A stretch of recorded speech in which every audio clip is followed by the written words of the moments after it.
And we're ready. Good morning, everybody. Welcome to the TBARTA Finance Committee meeting.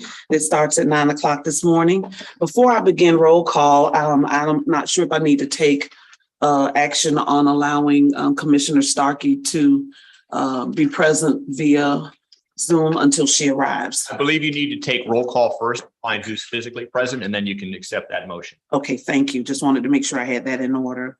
May we have roll call, Madam Clerk? Good morning. So for the roll call, I have Commissioner Renee Flowers, Present. Commissioner Janet Long. Here. Commissioner Jeff Holcomb, Here.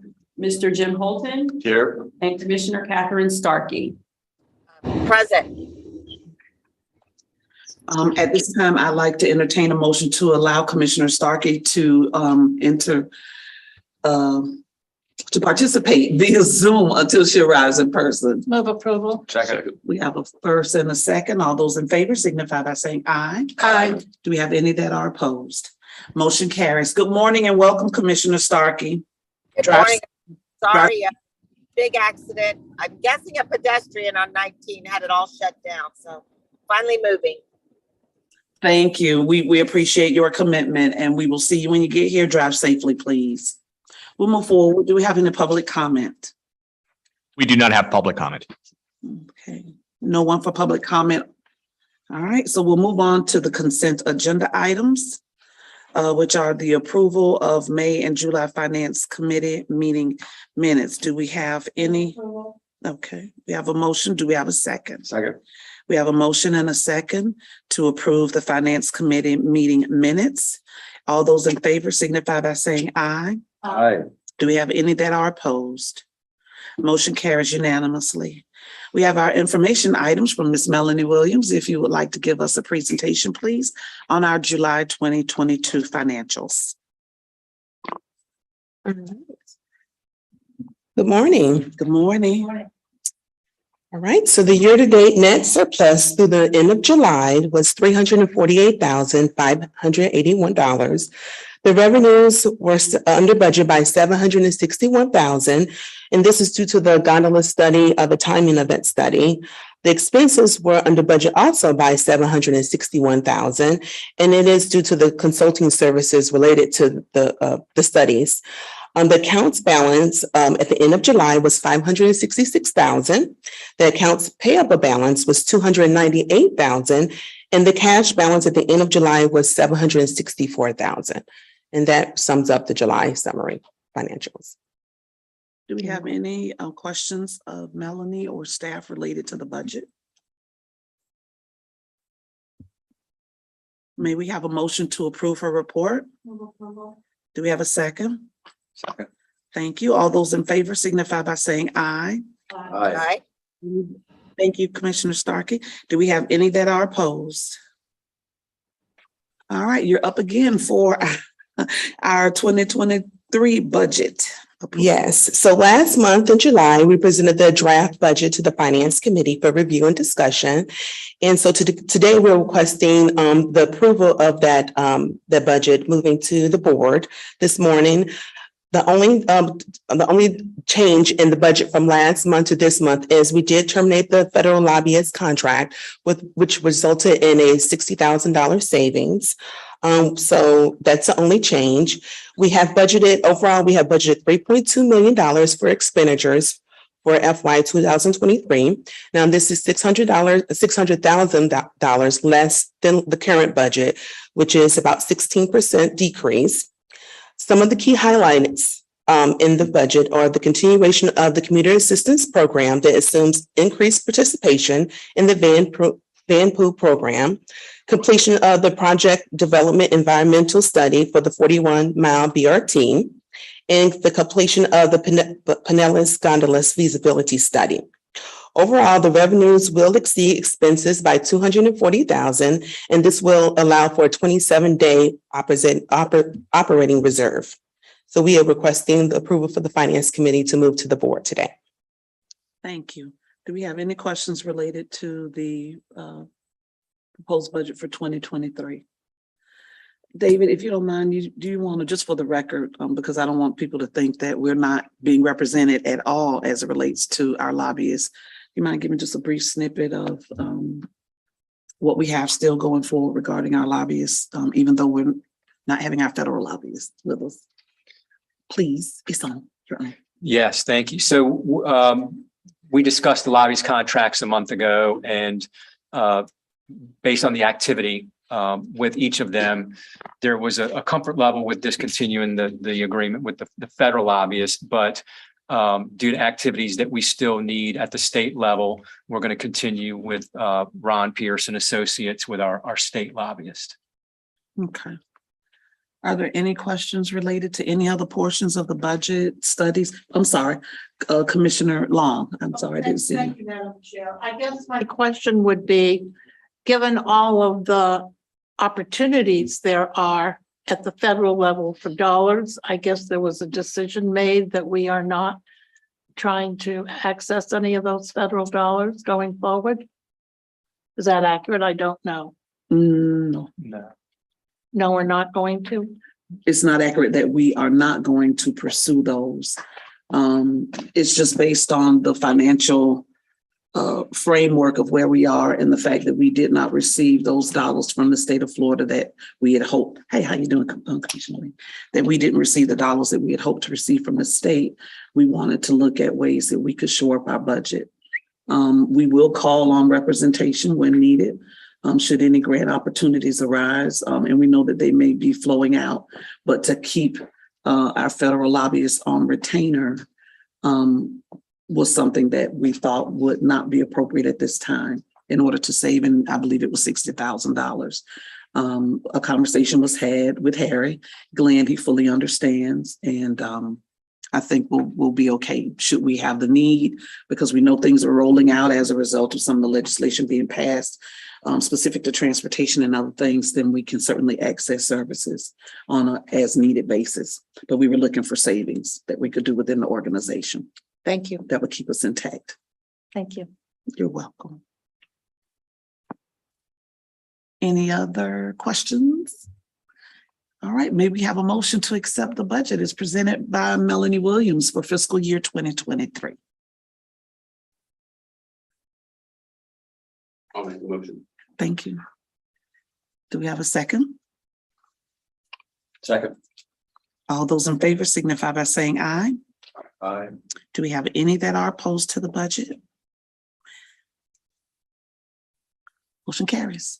Thank you so much, Melanie, for your work. And I know you were trying to pull the numbers together. You, David, and staff were trying to get everything together and nice and neat for us. And I just remain hopeful that something's coming through. So Thank you. you're welcome. Thank you so much. I believe you're still up again.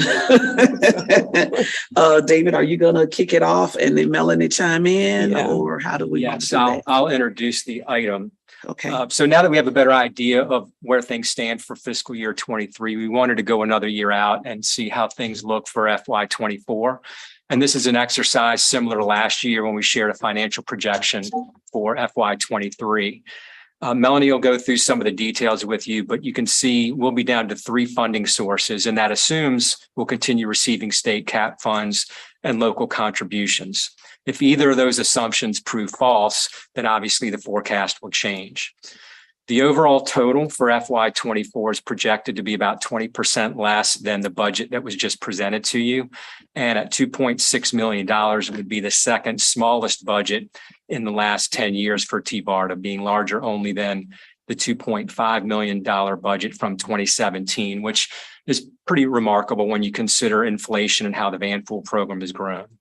So at this point, I will turn it over to Melanie. All right, thank you, David. So the financial projection that David just mentioned represents the summary of the revenues and expenses for the FY 2023 budget, and the summary of the projected revenues and expenses for the projected for 2024. So the top half of the page shows projected revenues for 2024. And it shows that we assume the continued funding from FDOT for the Commuter Assistance Program and also the continued local contributions. So the total budget revenues for FY 2024 is $2.2 million, and they are made up of 3 funding sources, 1 federal grant, 1 state grant, and a local contribution. The bottom half of the document shows the projected expenses, and they're mostly based on the FY 2023 budget and do not include the state lobbyists, which will provide some savings if the board was interested in ending that contract in 2024. The total projected expenses for FY 2024 are approximately $2.6 million, resulting in a projected deficit of $367,504, which will be covered by a cash reserve. The second document shows the allocation and funding sources of the revenues and expenses similar to how we normally present them. The above line 1 are the projected balances for each grant, while the line 1 projects revenues that we'll need during the year. The federal grant will pay approximately 34% of the expenses, and that will cover the office lease, the legal expenses, van pool subsidies, and some possibly planning studies. The state grant accounts for 31% of the expenses, and it covers the commuter service activities, including the manager's salary, the ride match software, and the van pool subsidies. Local partner contributions account for about 21% of the total expenditures, and they will pay for all the remaining operating expenses. When factoring in the cash reserve needed to cover the deficit, it rises about 35%. Line 73 on the last page shows the projected remaining balances of each grant at the end of fiscal year. The 5307 federal grant will be left with approximately 1.8 million, and the CAP grant will be ending balance of 270,000. So that's the projected forecast for 2024. Any questions? If you look at the spreadsheets on pages 32, well, on mine is pages 32 and 33. You can see the actual breakout of what it is that Melanie just stated, the forecast for fiscal year 2024 for capital operating and partner contributions. Any questions, comments? Commissioner Long, sorry. Thank you, Madam Chair. I will try to make my comments brief. But it's a bit of a big, complicated subject. This issue that we're taking up today, in my mind, is a bit premature. I wish we'd have had our policy meeting before this, because I'm not sure finance is necessarily the place to have the discussion, but I don't know where else to begin, and we have to begin somewhere. So first, I'd like to point out that there is no one that serves on this board today or since 2006 that has been more heavily and seriously invested in regional transportation solutions than myself, because I was actually in the Florida legislature when the subject matter about a regional transit agency first came up. And so from then until now, I've been right on the front burner of trying to support and do everything I could possibly do to help this agency move forward and get to a place that would move the dial on real public transportation options for our region. So while I believe in the subject of real transportation options, I like to think of myself as a realist. This is a planning organization. We don't operate and we don't get ourselves involved in moving people from one place to another.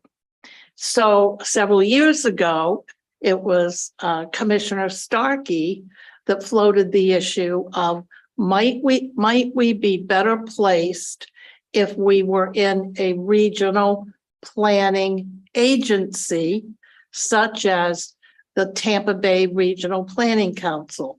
There was quite a bit of discussion back then. Some of you were here, some of you were not, but it was at that time decided wasn't going to work for a variety of reasons. But when we hired the current executive director of the Regional Planning Council, one of the first things he did that I asked him if he would consider was to do a little white paper of the pros and cons of TBARTA standing alone or coming under the Regional Planning Council. long story short, here we are today.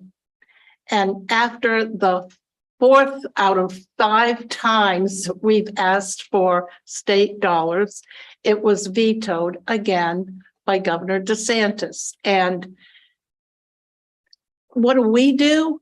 We cancel our next board meeting because there was no action item.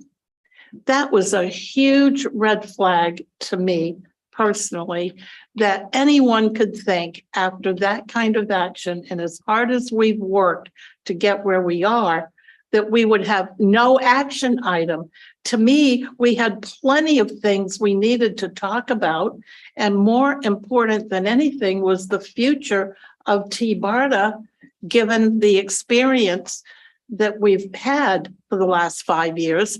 And quite frankly, isn't that the definition of insanity? If you keep on doing the same things you've always done and expecting to get a different result.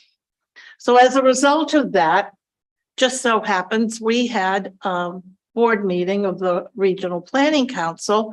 And because I sit on the executive committee, I raised the question, would there be interest or could we have a conversation about bringing these 2 agencies together for the good of the region, not just about individuals, but how can we continue to focus on the best thing for the region without exploring all these opportunities to help our citizens? And so there was so much question about it because I introduced it at the end of our already heavy agenda that our chair asked for it to be temporarily postponed until we could have our next executive committee meeting, which is September 12th, and make that the only discussion on that agenda. And so from that point until now, I've had several conversations with our community partners who have been very involved over this length of time in trying to put public transportation options forward. And there has been, I haven't had anyone tell me they didn't think it was a worthy idea of a lot more in-depth discussion. And the new, not so new now, but person who heads the Tampa Bay Partnership has volunteered that organization to be a facilitator or a convener of the 2 boards to see if there's an opportunity to have further discussion and figure out how that might work. And so until we make that decision and can have that big, broader discussion about what are we doing and is there a better way, I am not inclined to want to support my county's participation in TBARTA until we have some of those questions answered. Thank you for your time, and You're welcome. Madam Chair. You're welcome. Any comments? Okay, so I will share that I think if we missed a board meeting, because I know I'm consistently consulted for finance committee meetings. So if there was a concern, this is just Renee. If there was a concern about us not having a board meeting, that conversation should have gone to staff so that staff, because you're not supposed to be talking with the chair, but the chair works with David Green and staff about agendizing things. So he's not here. I think that this is a conversation that could come up perhaps during our general meeting so that the question can be asked why we did not have any action items related to TBARTA having a meeting to possibly discuss what had just occurred in the state legislature. It is not lost on any of us that we did receive support up until the governor's office. And apparently the governor was advised by staff to veto our funding request. And that has happened a number of times. I don't think that speaks ill of the organization. It speaks to what their priorities were or are. So I think it's a crapshoot every time, anytime you do state requests for funding or federal requests for funding, just so happen. On the federal level this time, that's with the direction that Pete Buttigieg and his office is moving in public transportation. And so there's a real energy there, and I'm grateful for that because at least we're addressing it in some form or fashion. What I do think is that and any board member can have any conversation. We're all adults. We all represent ourselves individually. But I've heard a number of conversations. Some probably people added stuff to it or taking stuff away or not being clear. But it's some real in-depth conversations that have occurred that I, as a board member, wasn't even aware of. And I think we as a board should have the dialogue and conversation about your idea. Do we want to look at partnering? And if so, how that would look? If so, how unwinding contracts that we currently have would look? How would it look to unwind the lease that we just signed? Just all of those particular things before we start determining that we're going to have really in-depth conversations where other executive directors know more about what's going on in TBARTA before our executive director or staff. Those are some of the conversations I got. Things I didn't even know that were being discussed were brought to me by others.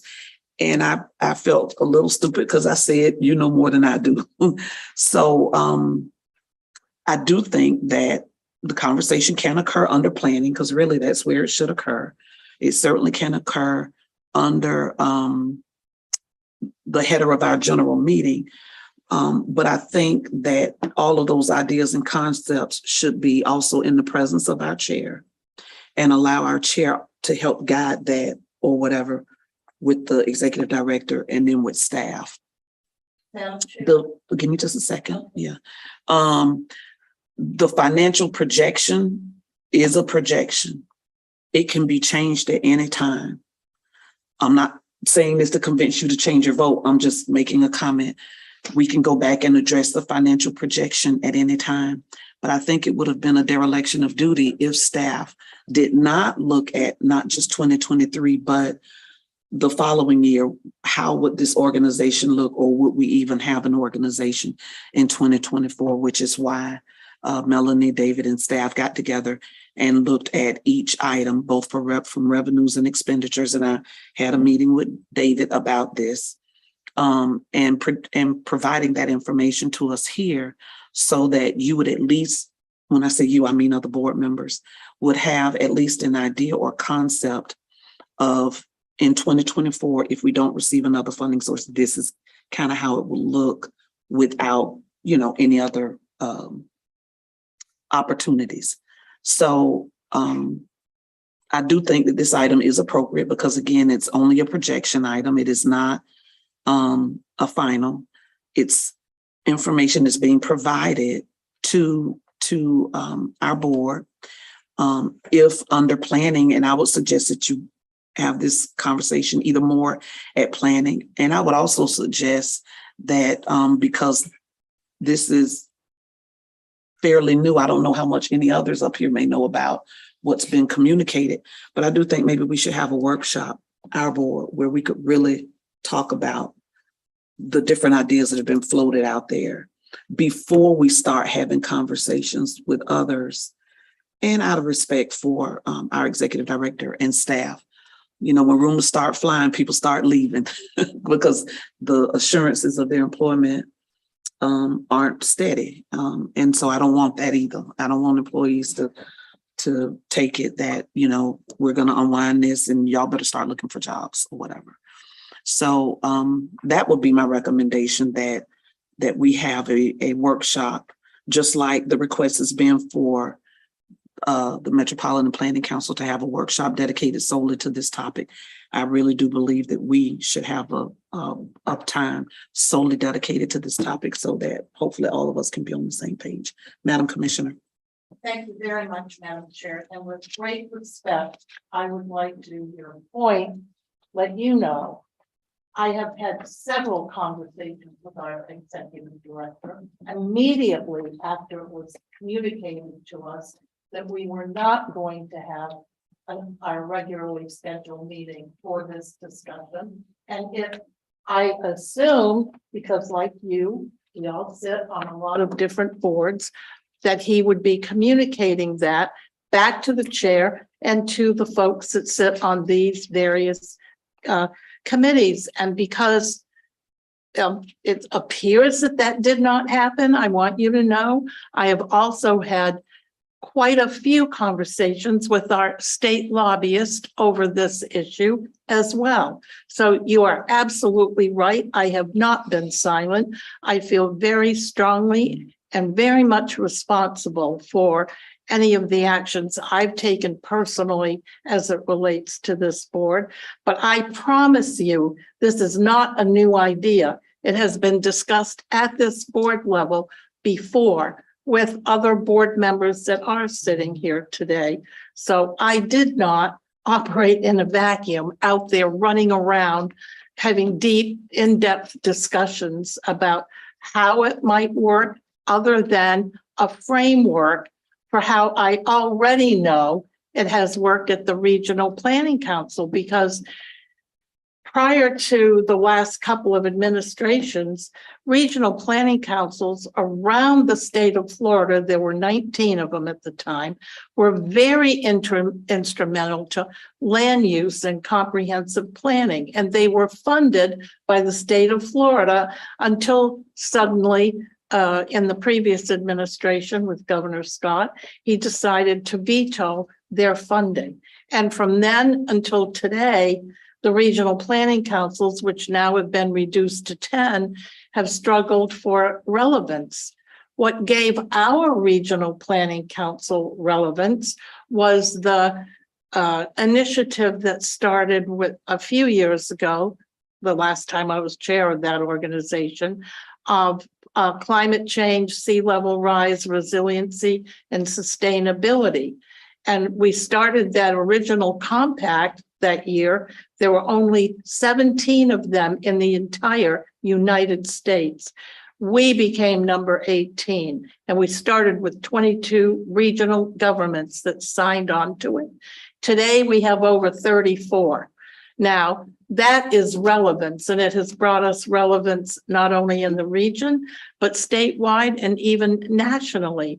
We even had the United Nations involved in some of the work that we've done, along with partners from the Netherlands. And so I believe, and I strongly believe, that our TBARTA, working in concert with the regional planning councils, could obtain the same kind of relevance as it relates to transportation. And I just can't even imagine. And by the way, in my head, it isn't a planning issue as much as it is a policy issue, which is why I had asked it to be brought up today in our policy meeting. We have to decide the policy before we can start doing the planning, in my mind anyway. So thank you for allowing me to share. You're welcome. I just believe that the finance committee meeting is not the place to have the discussion. And I do believe, and I appreciate it. David did call me and have conversations. I don't know about others, but David and I did talk about the conversations. I believe he's met with the executive director of the planning council, because we talked about that. I believe he also talked to Brad Miller. He talked to me about that. So he has been sharing with other board members. You know, I can't share with you guys, but he has been sharing.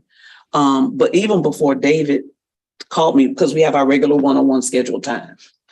And then when he called me once, I was out of town. I was at the Florida Association of Counties thing. Well, Florida League of Cities is one of them. But but I still think that the time that we spend here for our, and again, I believe the chair should chime in on this. The time that we spend here in our meetings, we have that agenda item. I think we should schedule a workshop where we are only talking about that item, because I believe that there is a lot to discuss, a lot of meat to pull away. And so to try to do that at one of our committee meetings, I don't think would give it the just conversation that it should have. So I support having a conversation and dialogue about where we're going in the future. How will we get there? Who will we partner with? I support that. But I just think it should not happen in a committee meeting that normally lasts for like an hour or so. Policy, right, it is a policy. Opportunity for change. But again, I think all of that can be discussed when we have a separate workshop so that we really have time to talk about it and we're not rushed. Persons are able to fully express their ideas, get fully engaged, certainly talking to legal about those pieces, talking to finance about how that looks and how structures will look. So that's my recommendation, that I have no problem with you bringing it up under the next committee, but I do think it should be a workshop where we actually have a chance and everybody has time to maybe massage it, think about it, get the information out. Was this an action item? Because I didn't see it as an action item as much as an information item. I think it's an information item. Yeah, I thought it was an information, not action. So we're not taking action on the proposed financial outlook for 2024. I thought it was information, not action. The only action for the book was our 2023 budget. But I have no problem with us again. And I really think that when we have, is the chair going to be here today? He's going to be, Yes. okay. I think under our general meeting, we should try to set it up. You certainly can share it and then set up a time where we're talking about it, about the policy, as well as the overall information that Commissioner Long has put together, you know. And I just want to say, Janet, I first of all, I applaud and am thankful because you have been able to bring some information forward. You've helped me get caught up as it relates to transportation, because you're right, I wasn't here prior to being elected on the county commission, and maybe several others weren't here then. And I applaud the opportunities that you looked out for when you were a legislator, and know that you're passionate about this particular item. You've always been passionate about this item, and I don't want you to think that I am neglecting recognizing that and the hard work that previous board members did to make sure that TBARTA continued to exist as an organization. So I'm not dismissing that at all. But I just want to make sure that I try to make sure things be done the way that if I were chair, I like someone to do that. So settle that out. So that is not an action item. That was only do we have any other comments? Do we have anyone that would like to make a motion? Or I'm not sure if Commissioner Long wanted to try to make a motion relative to the information she presented today, or Madam Chair. Mhm. I would make a motion, except for the fact that you've already stated you think it's inappropriate in the finance for the committee. finance So committee I'll be happy to make a motion when we get to policy, which we should be right now. shortly. Mhm. Yes. All right. Any other? I'm I am sorry. pulling in, so I'm gonna sign off and walk in the building. Okay, so when we adjourn, we'll just wait a moment for you. Okay, Commissioner? Okay? All righty. Thank you. Any other comments, questions, concerns for the Finance Committee? Having no further information, the meeting is adjourned promptly at 9:36. Thank you, and we will wait for Commissioner Starkey to come in so she can start the. So, Madam Chair, Yes, ma'am. since we're in a mode here at the moment where we're not taking any action, I would like to recognize one of the new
Good morning. I'd like to call to order the Policy Committee meeting of Friday, August 26, 2022. At this time, could we have the roll call? Commissioner Starkey, Here. Commissioner Renee Flowers, Present. Commissioner David Long. Here. Commissioner Jeff Holcomb, Here. Mr. Jim Bolton, Here. Councilmember Deborah Fig Sanders, Good morning here. Secretary David Gwynn, Here. Commissioner Pat Kim, Commissioner Reggie Bellamy, Councilmember Lynn Hertack, Commissioner Kimberly Overman, and Mr. McManuel. Okay, do we have a quorum? Yes, we do. All right, and now is the time for a public comment. Persons wishing to address the board can do so in either of two ways. Comments no more than 400 words may be sent to publiccomment@tbarta.com and will be read into the record. Written comments must be received no later than the day before the meeting. Comments must include the name, address, organization, and topic or agenda item. Please see staff prior to the meeting to complete a comment card. You'll be able to provide comment for 3 minutes when recognized. Do we have anyone here who wishes to speak? We have no one here to speak, but we did receive one written public comment, which I can read into the record if you'd like. Thank you. This is from Andrew Morris, who is a planner GIS technician from Madeira Beach, Florida. TBARTA Policy Committee. It is unfortunate that CSX does not want to cooperate in the Tampa Bay metro area, but TBARTA should still pursue studying rail transit. The CSX passenger rail study funding should be shifted into a feasibility study for building an automated light metro between downtown Tampa and downtown St. Petersburg via I-275 and the Howard Franklin Bridge. Automated light metros in the last few decades have become a popular alternative to conventional light rail, commuter rail, and heavy rail. The automation helps keep labor costs low compared to conventional light rail and commuter rail. Since the equipment is smaller and lighter than conventional heavy rail, the construction cost per mile is lower also. The electrification and automation allow automated light metros to operate high-frequency service within 2.5-minute headways. TBARTA's Regional Rapid Transit, BRT, TECO Streetcar, and HART Arterial BRT, Brightline, and Amtrak could connect into the automated light metro at a multimodal hub in downtown Tampa. Tampa International Airport's automated people mover and express buses from Pasco and Hernando counties could connect into the automated light metro at a multimodal hub in West Shore. A multimodal hub in Gateway could connect the automated light metro into various PSTA bus routes. TBARTA's US 19 Regional Rapid Transit BRT and St. Pete Clearwater International Airport. PSTA's Sunrunner BRT could connect into the automated light metro at a multimodal hub in downtown St. Petersburg. Future extensions of the automated light metro could connect to downtown Clearwater and USF via existing publicly owned rights-of-way, such as state roads. Vancouver has had a massive success with their automated light metro system called SkyTrain. SkyTrain has become one of the busier rail transit systems in North America and has attracted a significant amount of high-quality transit-oriented development. An automated light metro via I-275 and the Howard Franklin Bridge has the potential to connect various existing and proposed transit corridors to major population, tourism, and employment centers: Tampa International Airport, St. Pete Clearwater International Airport, Brightline, and Amtrak. An automated light metro feasibility study would be an important step towards improving regional travel in the Tampa Bay metro area. Best regards, Andrew Morris of Madeira Beach. And that concludes public comment. Thank you. Yeah, very interesting. Okay. All right, so consent agenda items. I would request approval of May and July Policy Committee meeting minutes. All in favor? Aye. Aye. Opposed? Okay. So we're on to discussion items and strategic planning. And it has, David, it has your name after this. I think Chris is bringing up some slides here real quick. So this is a follow-up to last month's policy committee meeting where we talked about our funding being vetoed again. I heard a lot of positive comments about regional transit and the need for an agency like TBARTA to oversee it. So the conversation shifts a little now to what that might look like. I did a lot of stakeholder outreach over the last month for input on the subject, and what became clear is that this is an extremely complex matter with no obvious solution.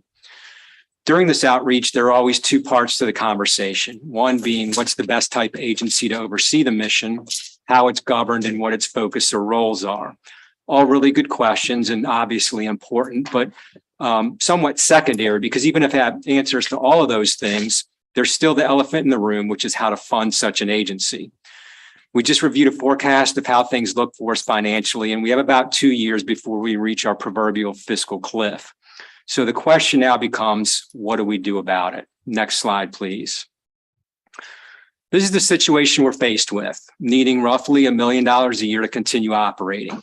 Now, this includes anticipated local contributions and assumes we'll continue receiving CAP funds for Commute Tampa Bay. If we don't get those, then that eliminates state funding completely and reduces us to federal and local funds only, and obviously accelerates our timeline. One frequent suggestion that I heard during my outreach is that we should align ourselves with another agency, and there are plenty of thoughts about what agencies that could be. But a popular suggestion, and one that was brought up already, was the Regional Planning Council.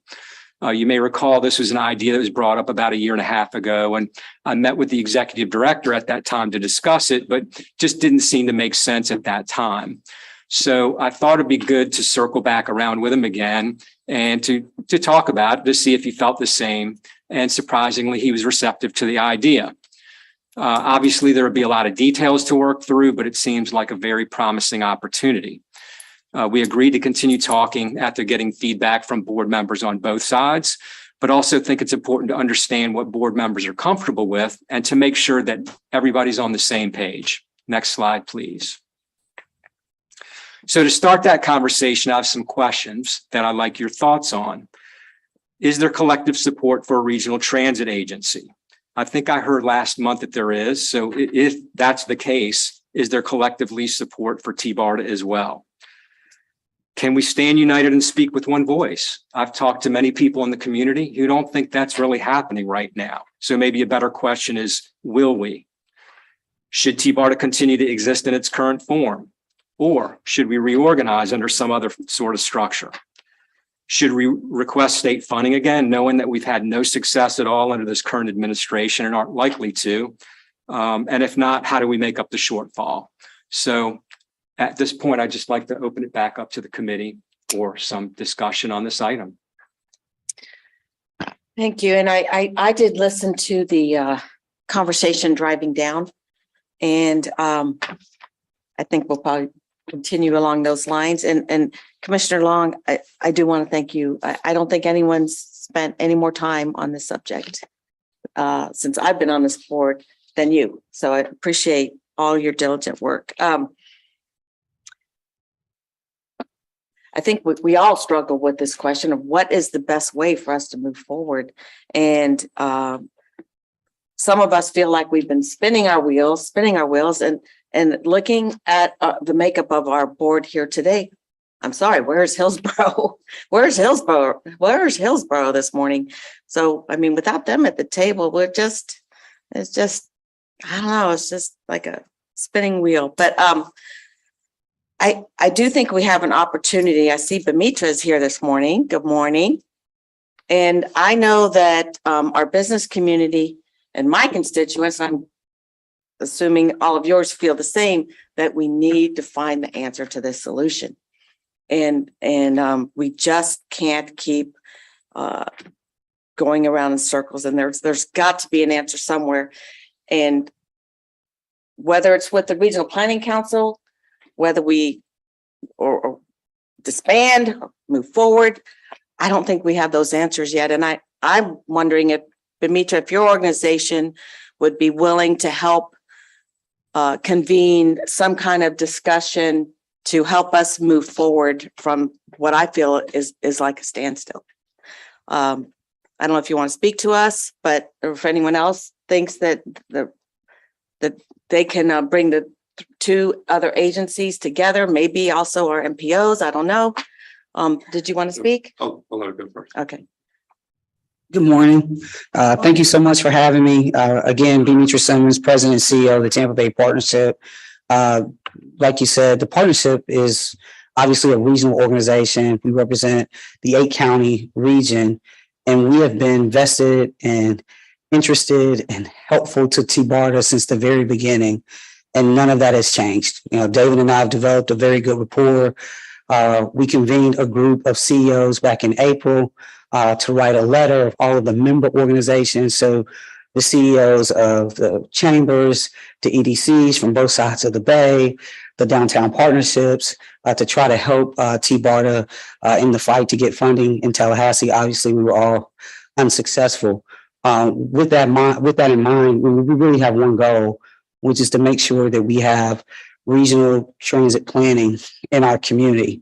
We think it's important. We think it's crucial, especially with the growth that we've experienced here in our community, and the partnership would be more than happy to help open up a dialogue and convene that conversation if that's something that the board and the policy committee sees fit. So, thank you. Thank you. Thoughts, board? Yes. Yeah, so going back to all the comments previously, really, so I've been here probably the least amount of time. But to your point, Chairman, attendance, it's been almost the same core of us that have been here every time. So that's frustrating. So what's the future? What's the future if no one attends? So to me, it makes sense to combine to something where there is that buy-in from everyone. If they're not buying in, then that's a problem. But then, so what are we buying into? What's the action? My thought, and because I grew up in the Baltimore, Washington area, is why don't, and tell me if I'm crazy, sir, Mr. Secretary, is that we put a stake in the ground and say, and we're going to get, we're going to get the tomatoes thrown at us for anything that we do. So, but if we put a stake in the ground and say, hey, let's come up with a regional transit center, and we'll try and feed into that from Hernando, from Pasco, from everywhere else. And then from there, we get to the places that people want to go, whether it's work at McDill, work downtown, work at the airport, and then go from work to entertainment, get to this regional transit center from our localities. And then on the weekends, do we want to go see the Bucks? Do we want to go see the Rays? Do we want to go to Gasparilla on those seasonal items? So if we have something, and from Hernando, it's probably just going to be Vanpool for a while. And maybe we get a bus, and maybe we get a half a dozen buses in a few years, or same for Pasco, or something else that's more light railish, as one of the other folks talked about earlier. But if we don't have anywhere we're going, in all fairness, I haven't seen it yet.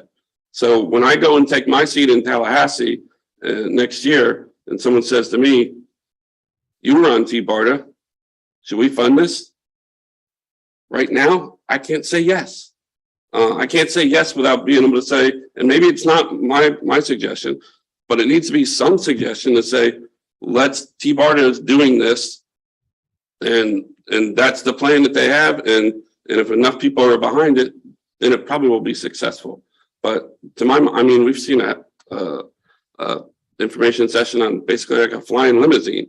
I don't think that's practical. So, let's focus on the practical stuff. It sounds like rail is not an option on the current lines. So let's put that behind us, and let's go towards what can we do. And the secretary obviously can guide us on that because he's the expert. What can we do? And we get those ideas, and then we take that idea that makes the best sense. We move forward, and hopefully we can get all the regional buy-in, and whether that's with another organization combined, let's look at that. But it's frustrating for me right now, being the new guy. Respect all your time here, and if you're already saying also, let's look at combining with regional or Tampa Bay Regional Planning Council. I think we need to look at that, find a focus, and let's get behind that focus, whatever it is. Okay. Mr. Holcomb, and then. Okay. Oh, I said Holcomb, I'm sorry. It's a JH. Yeah. Same initials there. Yeah, I think. Just now you're on. No. Yeah, you're on. It's gonna flash now. Yeah, I have heard really two good ideas here today, and one is from Commissioner Flowers. I think there should be kind of a huge stakeholder workshop.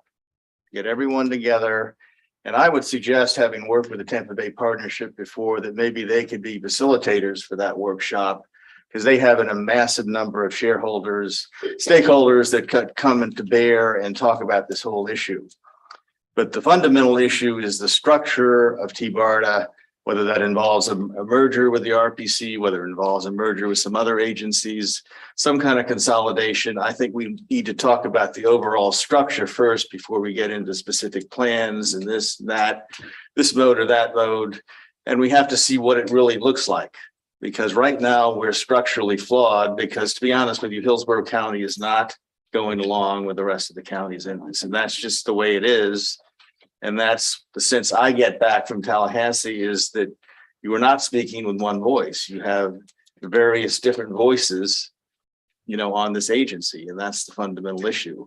So I think we have to go back to the drawing board, do something like a big workshop with as many stakeholders as we can, and just get a consensus coming out of that.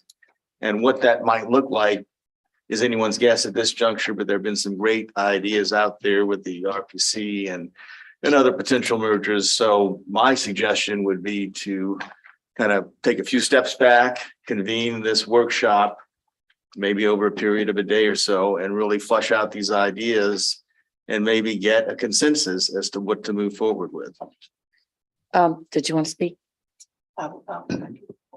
Okay. Well, and can I comment on your comment? And I see that the head of our airport is here, and I feel that when we have this, a workshop might be very good, but I would love to have like Joe participate, the head of the port participate, maybe someone from the Bucks, people who are going to be the biggest beneficiaries of some kind of transit opportunity, be involved as well, because I think their voices need to be heard, and I think some people really need to listen to them. And I would suggest we hold this in Hillsborough County. That's my thought. Okay, Secretary Gwynn. Just real quick, and obviously nothing's impossible. I think it'd be important to take a look at statutorily what would be required to make something like this happen, because obviously right now it can't. Right. TBARTA couldn't be subservient to a board of, or subordinate to a board of. Also, TBARTA has a lot of powers, and they have the right of eminent domain. They have the right to collect tolls. They have a lot of things that the Regional Planning Council does not have. And so if the RPC is going to be the lead, then what legislation is required to allow for whatever it is that we want TBARTA to be authorized to do? Because right now, those would not be able to be handled without, I think, some fairly significant legislation being passed to enable that ability. So just, we maybe legal counsel or somebody can start looking at, what would be required even to think of doing something like that. Well, Ms. Flowers is next, and then Commissioner Long. Commissioner Flowers. Thank you, Madam Chair.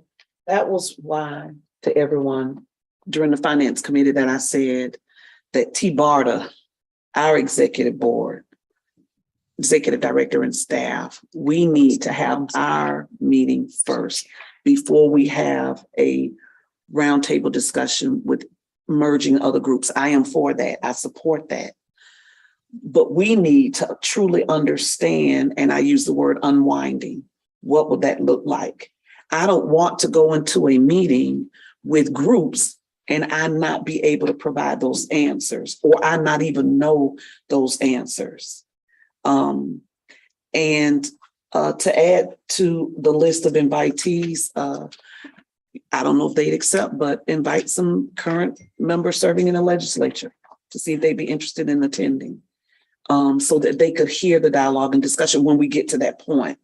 But I do think that the first step should be for TBARTA's board, executive director and staff, to have that time where we're looking at, this is where we are, what we're doing. Here is what we would need to unravel. And these are the lanes that we would need to travel to even see if, and what will be the time frame for that to occur. It could be expeditiously. It could be that it'll take more time. We don't know that. But I think we should talk about that, and we can direct the executive director today to schedule that workshop, to have staff get that wherever, and then move to once we have our, once I have my feet steady, I would feel more comfortable then meeting with the other groups and talking through that, because right now I don't know the answers to all of the questions that it would take to, be able to have those conversations. I do agree with Commissioner Holcomb. We've talked about that before. We need to have some projects that we put on the books and completed and, be able to present and show that we are moving forward. But that's the direction and focus where I would like to go and feel comfortable that, and as for Hillsborough, I don't even think about them anymore when I come to these meetings. I'm sorry, because it's evident to me that sometimes they're present, sometimes they're not present. Thank you for coming. Sometimes they're present, sometimes they're not. We just need to move forward and make decisions, no matter as long as we have a quorum, no matter who's at the table. We just need to start making decisions and moving forward. So. Commissioner Long, and then I have a brief statement or thought. Is Cliff Manuel coming today, David? Say it, yeah. Okay. Because I suggested in finance Oh, that we came down. talk about this under the general body meeting, and that really our chair, should be kind of leading and guiding that. I hope he's listening. Yeah, I'm not sure, but I did ask. Thank you for the time, Madam Chair. Commissioner Long. Thank you, Madam Chair. I was more wanting to respond to Secretary Gwen and ask, do you remember back when TBARTA couldn't make payroll and we created that memorandum of understanding with PSTA? So if just for kicks and giggles, we were to go with the Regional Planning Council, could we not do it under that umbrella instead of trying to tweak the statute? Bad things happen when you open up a statute in Tallahassee, I have learned. And I'm kind of looking at Ming, and I hate to put him on the spot, and I don't know whether he would have any more Oh, he likes being ability to speak to that particular topic, but I mean, obviously, if it's TBARTA and we have a board and it's a different board than the Regional Planning Council, it couldn't fit underneath a board, but I don't know what the PSTA agreement, Ming, do you know? I think we're talking about, two different scenario. I think initially we're talking about putting TBARTA under, the RPC as a subcommittee. But I think if you're talking about sharing resources, I think that's doable because the statute basically said you should have a executive director and staff, but it doesn't preclude you from sharing resources with another agency. I think that's something can be looked at. Yeah. Quick question. Yeah. Can it go the other way? Can TBARTA be the lead agency and the planning council be underneath them? I think No. both agencies need to be equal, Equal, okay. but you can share staff. I think that's something we talked about, and that's a scenario you can look at. So I want to go back to the idea, and Commissioner, I appreciate your thoughts. I kind of think it's kind of should be in the reverse, is that the Tampa Bay Partnership and maybe some leadership from the Regional Planning Council and TBARTA meet and go through what we can and cannot do, come up with some suggestions, and then we have our workshop, because I kind of feel like that should come before a workshop of just TBARTA. But that's my thoughts. The same people, we've been spinning them for the last. Frankly, I sit here, and even if we're under the Regional Planning Council, we still have a logjam when the members of this board want to do a project and one member can stop it. So I don't know how that logjam stops or gets unjammed, but I am willing to give my time to try and find a solution. Good morning. So we're past 10 o'clock, so I feel like I should adjourn the policy committee meeting and turn it over to our chair. Were you able to listen this morning? I am glad you're turning it over timely. It's all yours. Thank you so much. We will call the board meeting to order. And I need to have my agenda. Can I have yours real quick? I don't think we need a motion to adjourn, but I'll take one just in case. We could have a motion. Okay, you don't have to second it. I need that. The hard copy. I got it. I'm good. Thank you very much. Phone off.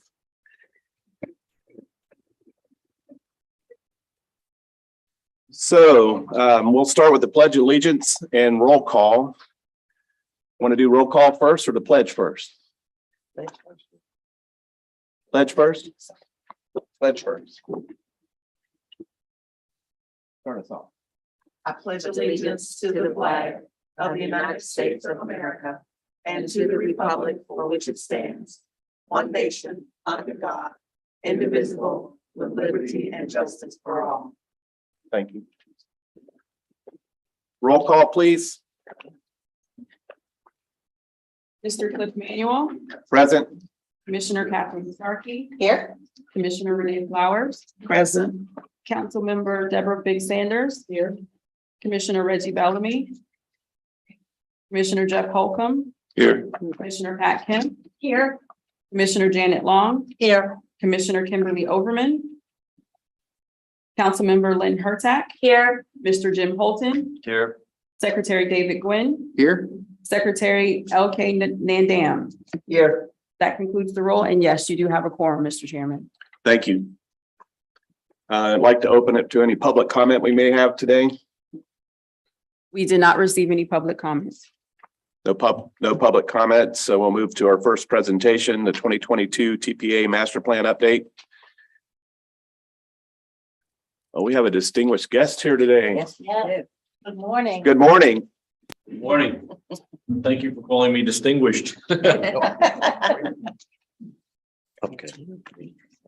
Nice. Well, good morning, everybody, and it's nice to be with you again, finally in person. It's been quite a while since we got together and we have a lot to talk about. We're involved right now with our latest master plan update. This is a requirement by the FAA to update the master plan every 5 to 7 years. And that's in order for us to understand what the next 20 years of growth will look like and how we can fund that. So that's what we're going to go through today. First, though, I'll go through some of the statistics about our airport.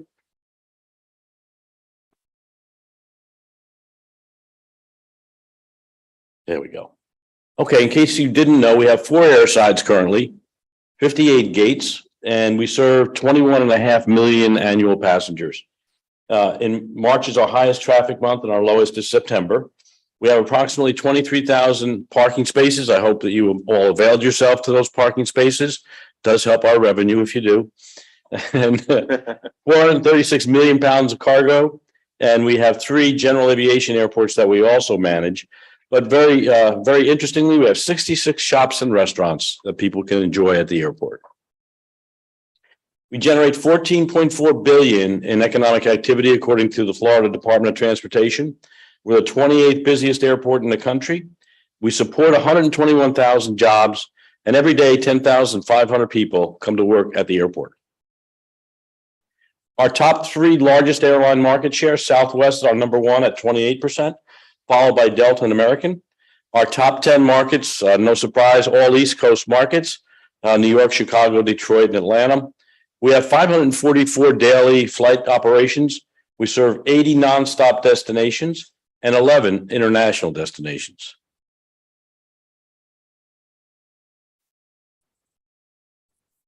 Got a little bit ahead of myself.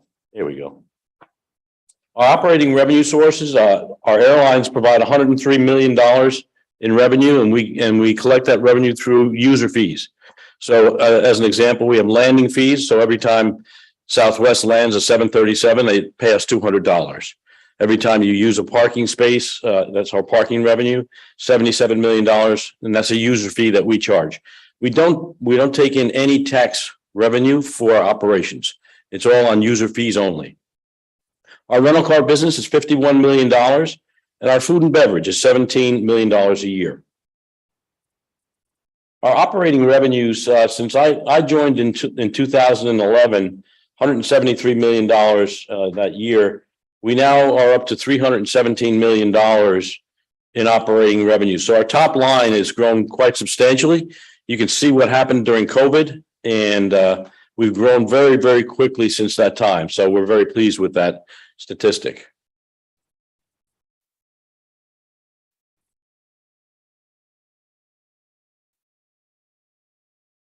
For next year, we're projecting 21.6 million passengers.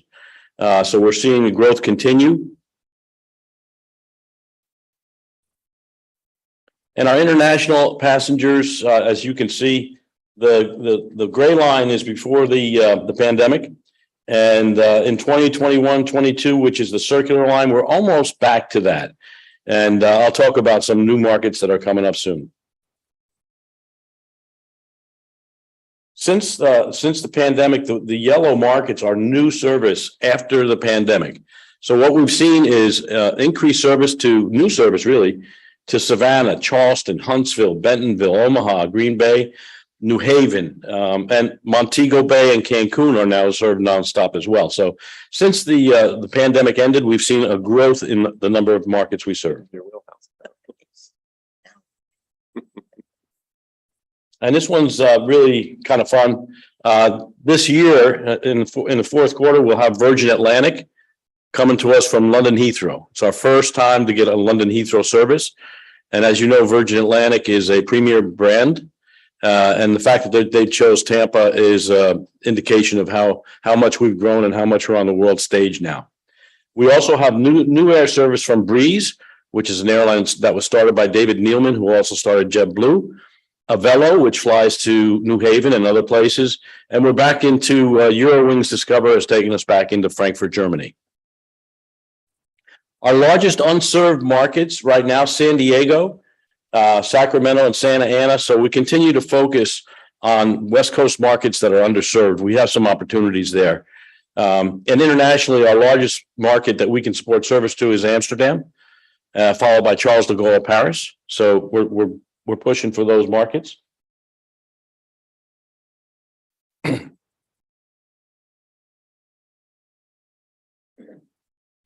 Growth and modernization. So what we've done is, as you probably know, we started our master plan back in 2013. It's a 3-phase master plan. The first phase is complete, and that was our decongestion phase. The objective was to really open up the main terminal area, decongest it to allow for future growth as we move forward. The second phase is enabling. That's underway right now. It includes a Sky Center office building, curbside expansion, the Blue Express curbs. How many people have tried the Blue Express curbs? Raise your hand if you have. Secretary, good. Thank you, Commissioner.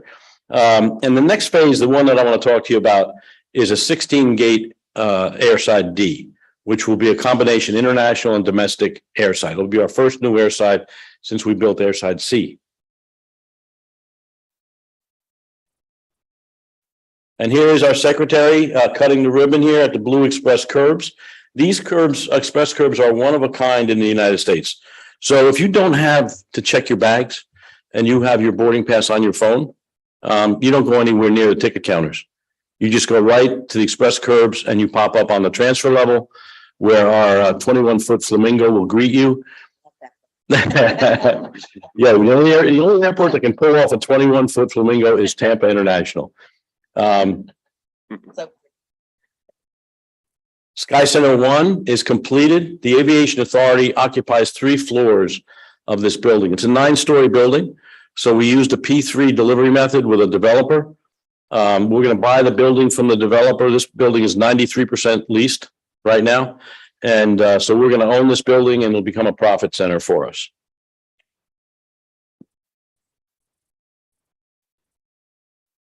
You see that gym in there, right? It's just a picture. I look at the picture all the time. I just don't go there.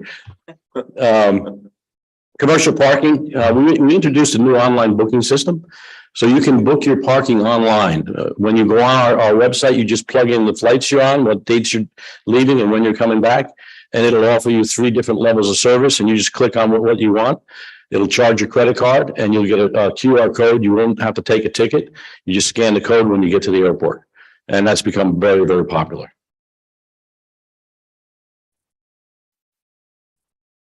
And let's get to our favorite bird. I know. Bird. There we go. Yeah, so this is exciting. You see there's missing ceiling panels in this photo. As of today, it's complete and it looks spectacular. It's marvelous. And I can't tell you, I think if we could get a statistic from Instagram of how many photos have been posted on Instagram of this, it would probably break the record. So everyone takes pictures, the kids all love it. And I think it reflects the fun of our region. So the master plan, as I said, is required by FAA and the Florida Department of Transportation. It analyzes our overall capacity, operational and customer needs, as well as emerging industry trends. I remember telling this board probably 6 years ago that we'd be flying in passenger drones. Does anyone remember that? Yeah. Everyone thought I was a little cuckoo, but it's happening. It's happening right now. So thank you for believing in that. It's going to help the airport to anticipate future demand, prepare a strategy for development, and make sure that we're long-term financially sustainable. And the master plan process takes approximately 24 months. If you'd like to know more about it, just go to our website. You'll see all the information that we have, and it's actually quite interesting. So this is what the master plan has told us in annual passengers. You can see where we are today at about, it was 15.4 million annual passengers. We're going to grow to almost 39 million annual passengers in the 20-year time horizon. So we have to be ready with more gates, more terminals, and so on, so that we don't constrict the growth of this region.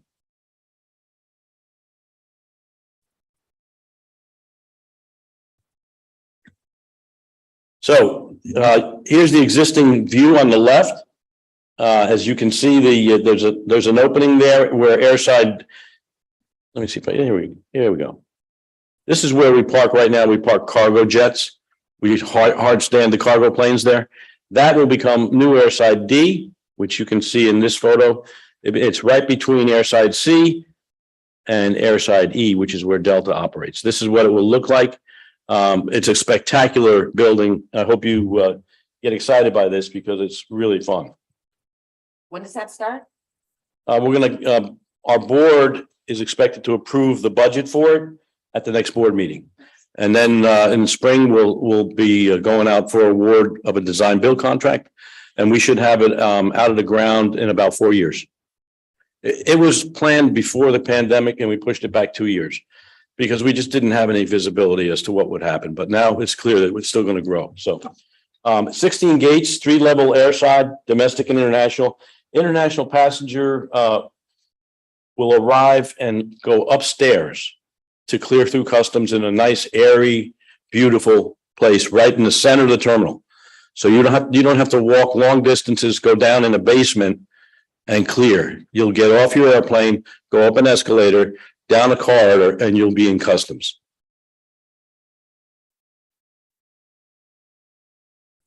This is a rendering of what it's going to be like, and I'll describe some of the things here. You can see the new airside D, what it will look like. The shape is sloped because we need tower visibility of the airplanes.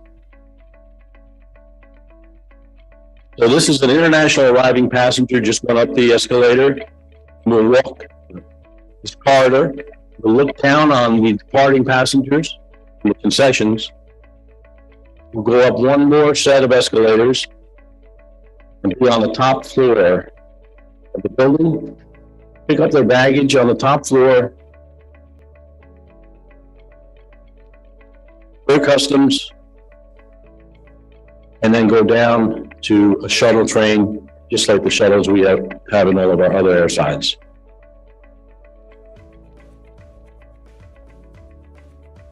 And then this is a view of a departing domestic passenger who will go on the shuttle out to airside D.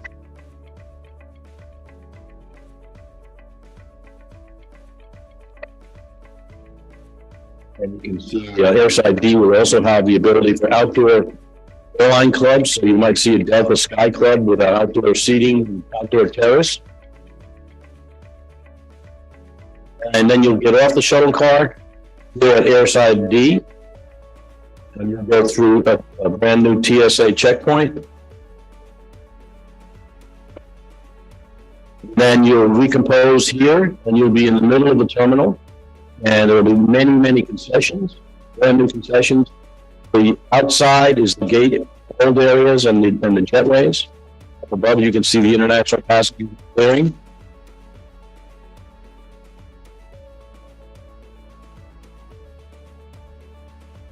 It's going to be pretty spectacular. Lots of light, lots of volume, high ceilings. As I said, it's 16 gates for international or domestic.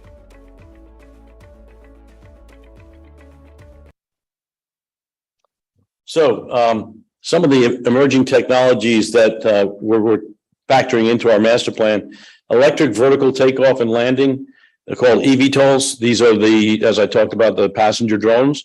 This is not an idea. It's actually happening right now. The aircraft have not been certified by the FAA, but the FAA is involved in that right now. I met with a member of Congress who's very interested in this, and this could be a game changer for us in this region. So you can imagine,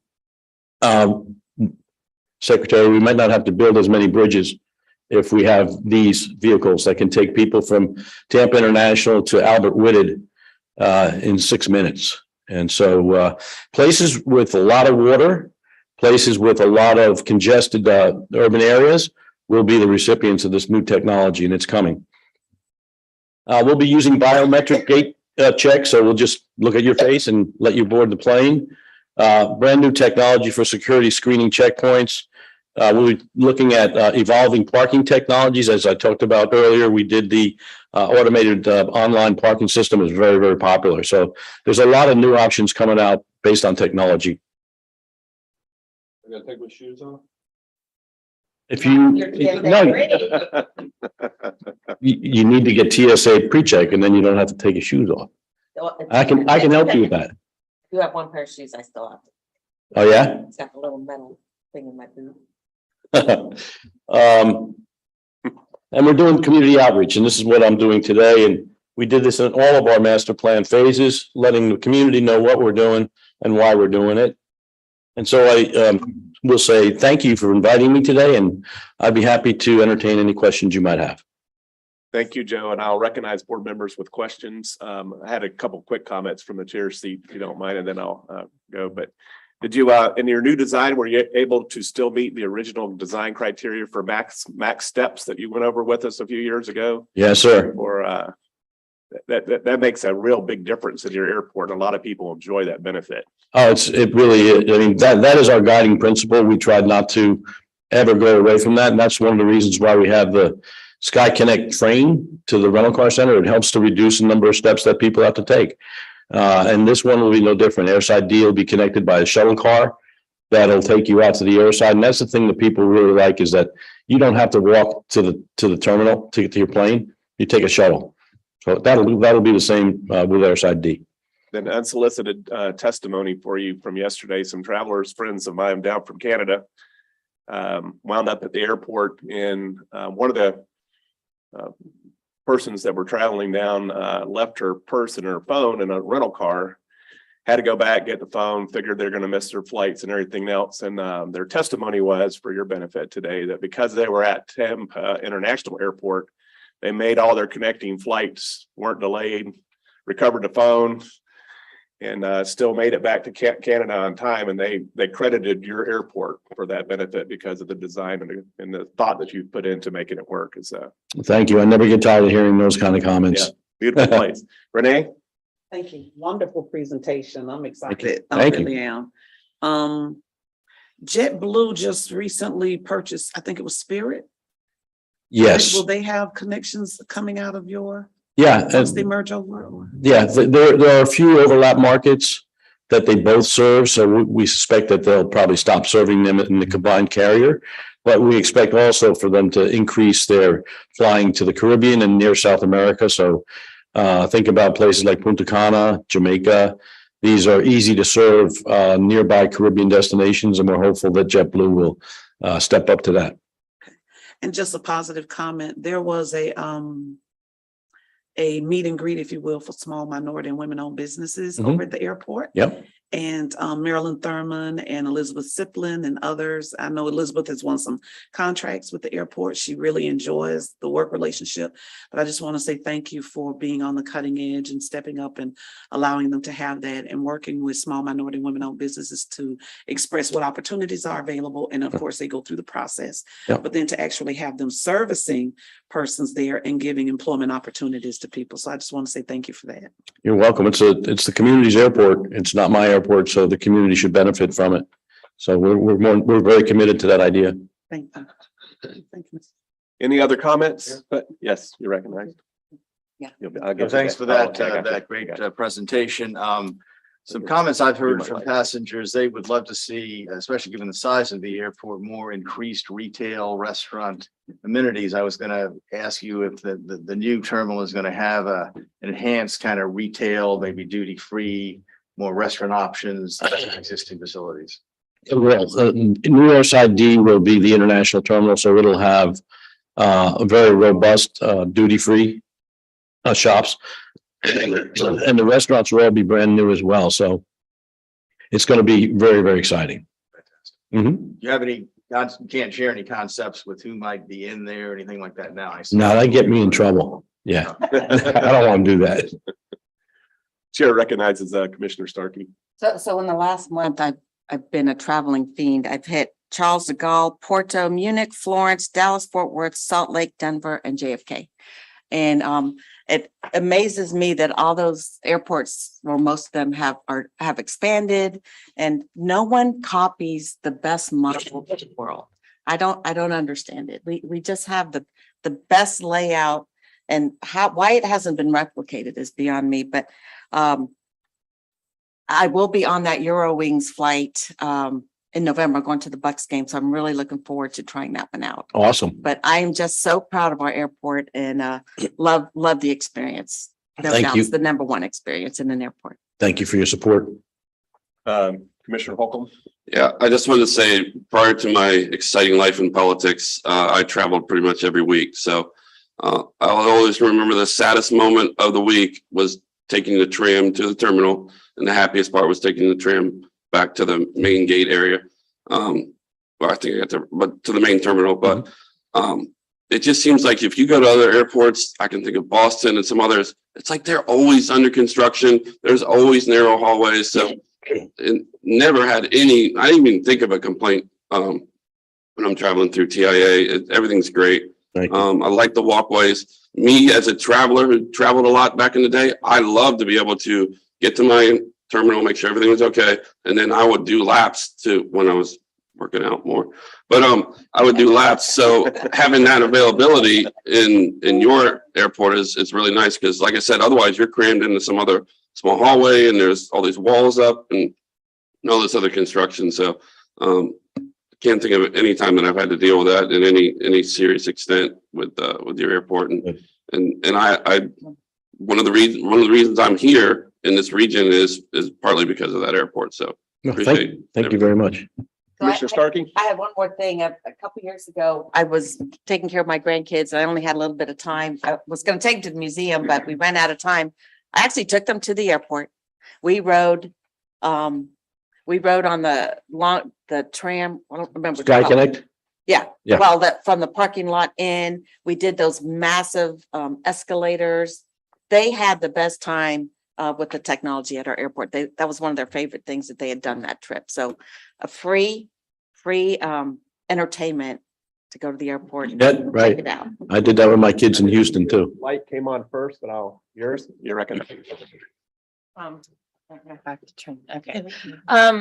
I just want to say that the Tampa airport is why my husband and I live in Tampa.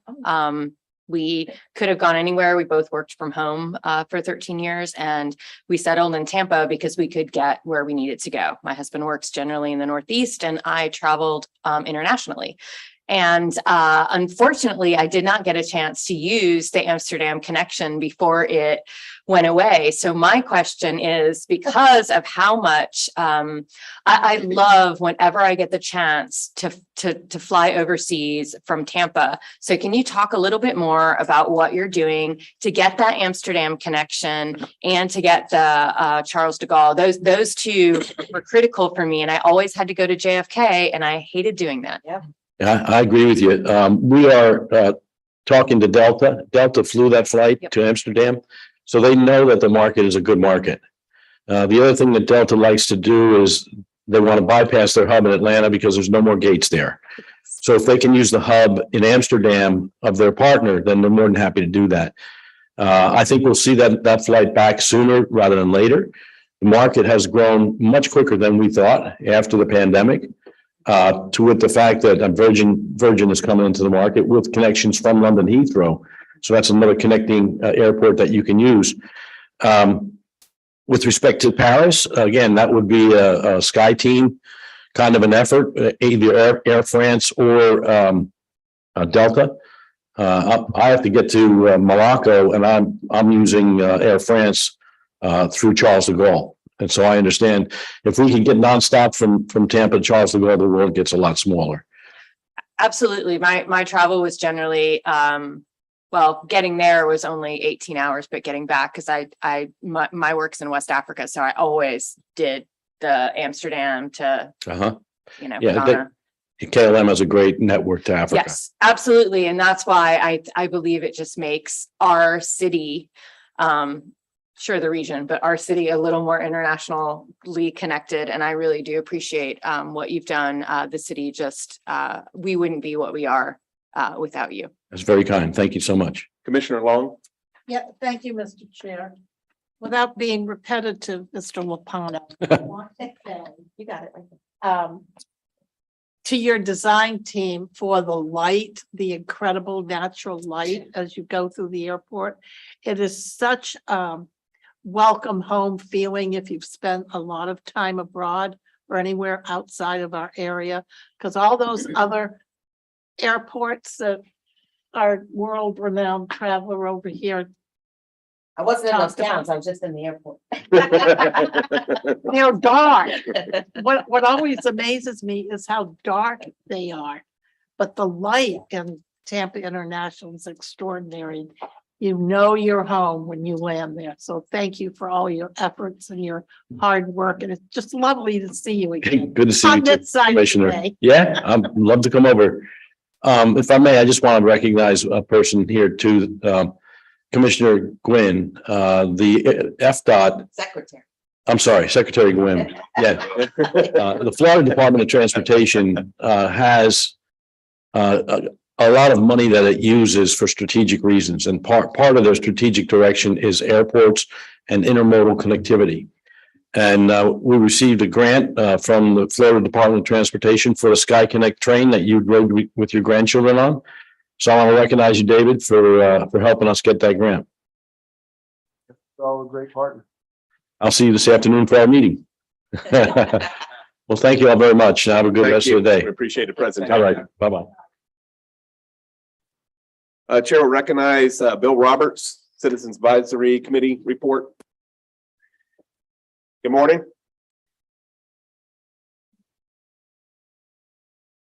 Good morning, Mr. Chairman, members of the TBARTA board. I'm Bill Roberts. I chair your Citizens Advisory Committee. Well, that's a tough act to follow. I'm not sure I appreciate being placed on the agenda following my friend, Mr. Lopano. Your TBARTA CAC met this month on August the 10th. We had several items come before us. We heard a presentation on the US 19 BRT system, which is progressing along nicely. The committee asked a number of questions about the project, including the methodology for the ridership study that was presented. The committee asked about TBARTA's role in the BRT and whether or not it was possible or conceivable for TBARTA to be an owner-operator. And we were indicated that that was not within your mission statement or your charter. The CAC heard an update on the policy committee meeting from last month. We had a good discussion, as you have, about the challenges facing TBARTA, and certainly we stand available and ready to offer any input that you may find helpful. The committee heard a report on commuter services from Ken Bowden. The latest report, which will probably get updated today, is that we now have 188 ridership facilities going. A new record. We have long endorsed this project as being one of TBARTA's most successful undertakings. We heard an update from staff on the CSX rail analysis. I know this is an ongoing discussion.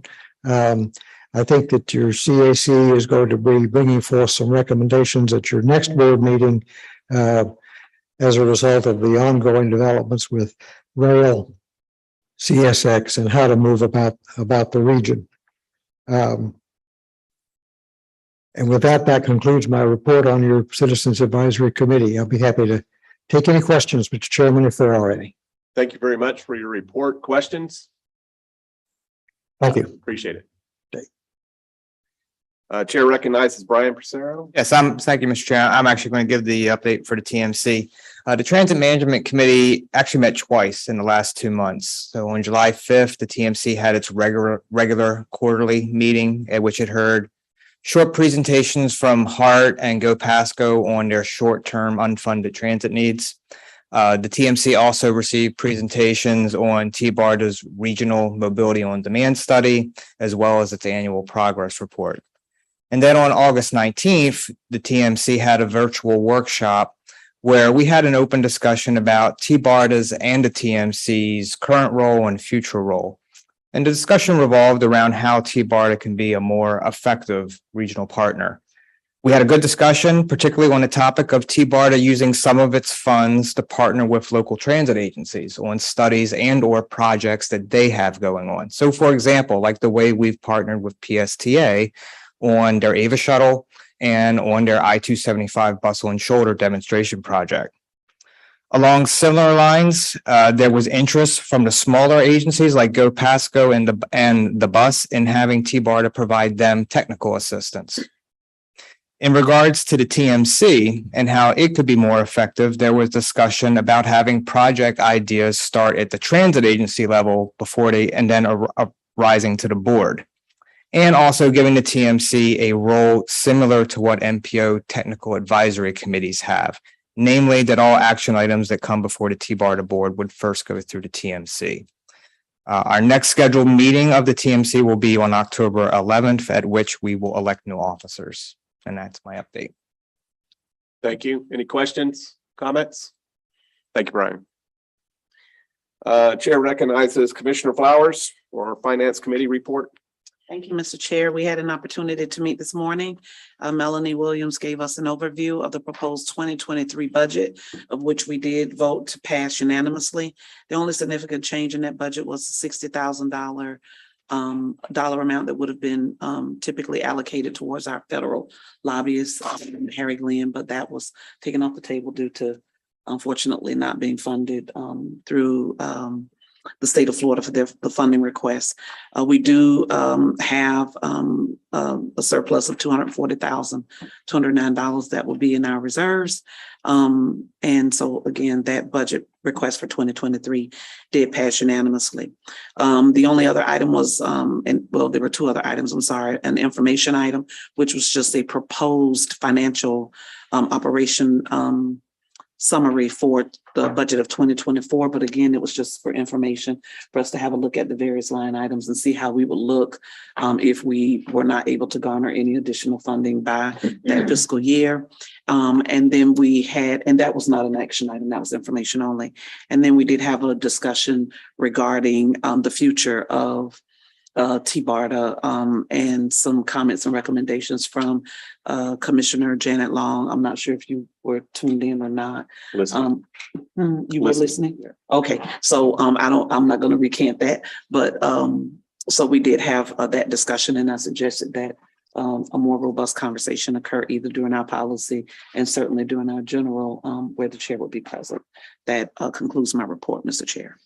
Thank you, Commissioner. Any questions for Commissioner Flowers on her report?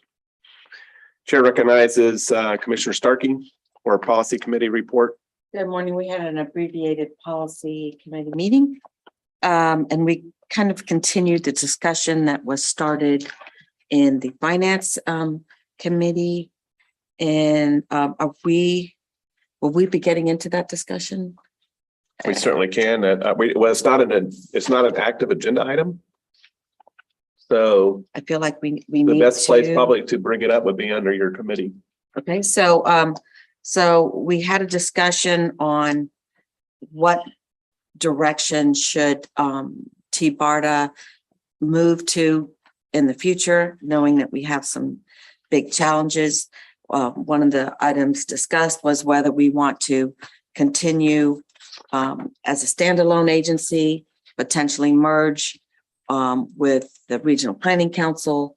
And we have a wonderful opportunity with the Tampa Bay Partnership, who's willing to be a convener of a discussion between the different agencies on what our future might look like.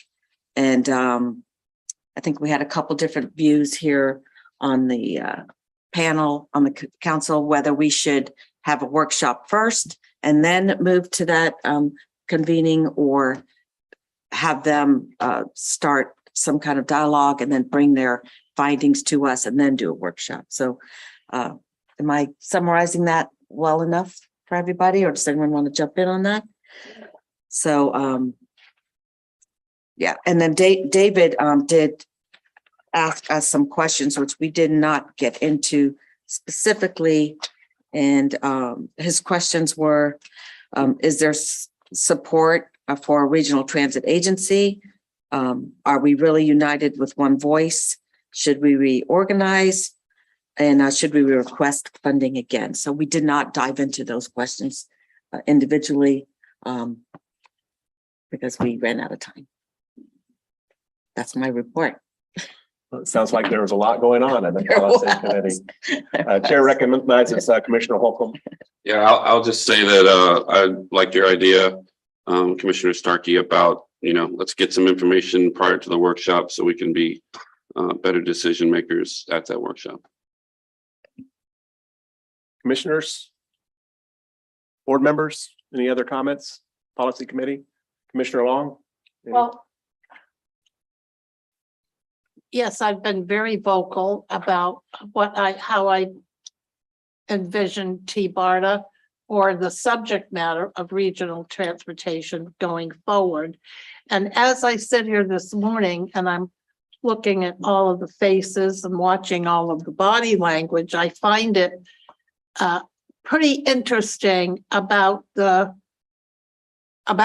board and the board makeup, that here we have this enormous issue on the table and very few folks weighing in. So I guess from my perspective, I kind of wonder how we manage to have a thoughtful conversation when we're all sitting here and nobody is asking or saying anything.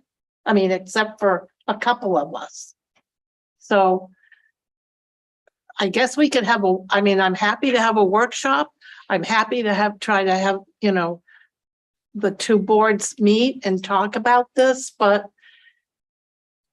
truly, and all due candor and with much respect, I have to say, if no one is willing to speak to the issue or share their ideas, is it going to be just more of the same? This is the same kind of conversation that's been going on this board for as long as I've sat on it.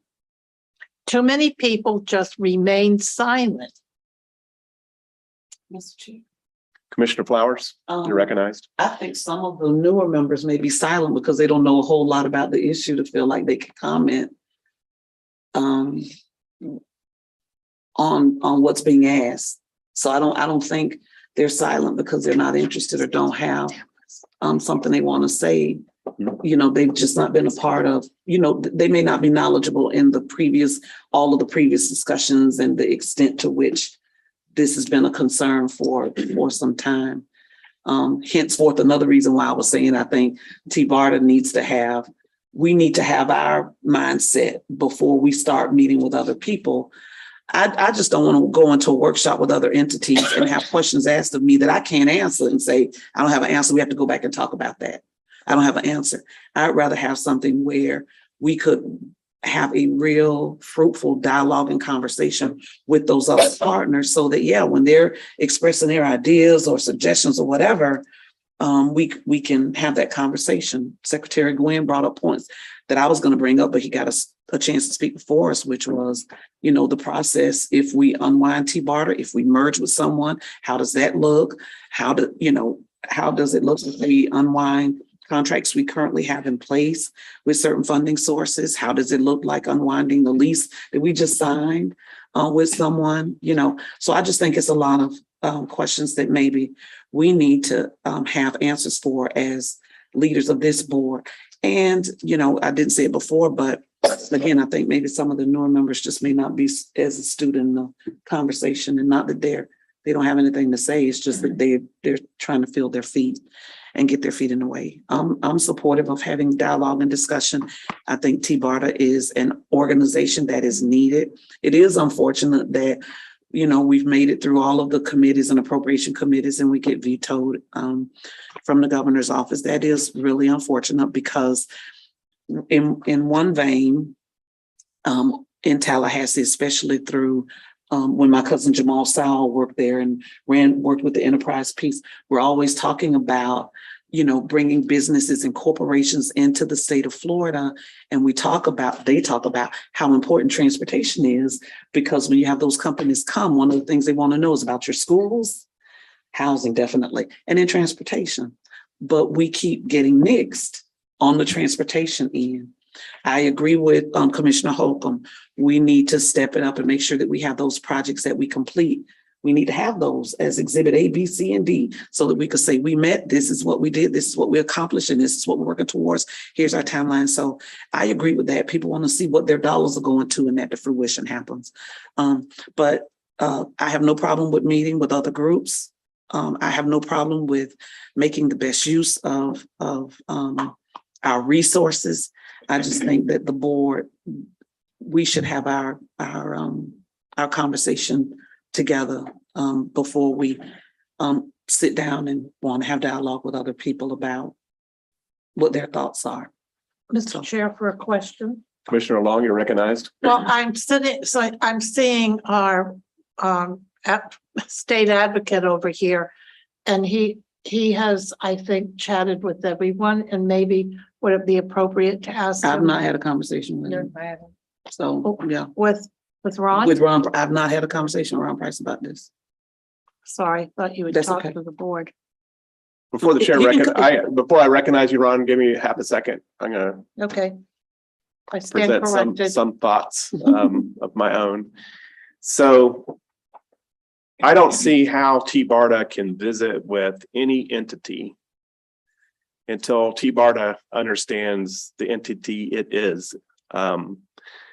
We have to have a clear mission statement that we believe in.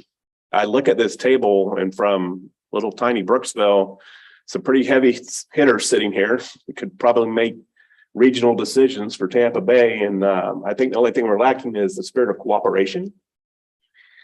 So Pinellas and Hillsborough and Tampa and St. Pete and cities and member counties need to agree that they would like to invest their time, mine's volunteer, on transit issues that would benefit the Tampa Bay area. And I don't know why we can't do that through this board. I don't see what we're missing here. Seems to be our statutory authority. It seems like we have the right people. I look around a room and see the people that I would want in a room with me if I were discussing transit issues. We have DOT, we have Ming Gao, who's Mr. Transit. We have a lot of benefits that we could mature through getting along with each other. And so I think our issue in Tallahassee with the governor was we're not complete ourselves in our ability to speak with one voice. I think the governor would have had a lot harder time vetoing our funding if all of Tampa Bay were pulling on his shirt in the same direction, and that did not happen.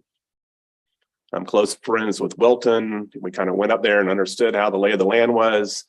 And there was chatter in the back room in the governor's ears, you know, that some other things might be more important, or maybe we're not as focused as we should be, or maybe Hart and PSDA don't get along like they should, or whatever the things are that we couldn't cooperate on. When you go to Tallahassee and want money, they're not going to invest in that.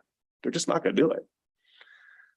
So we can merge with somebody else or talk to Tampa Bay or talk to RPC. It has no transit background to my knowledge. I don't think they've done a transit project since they've existed. They're a wonderful organization.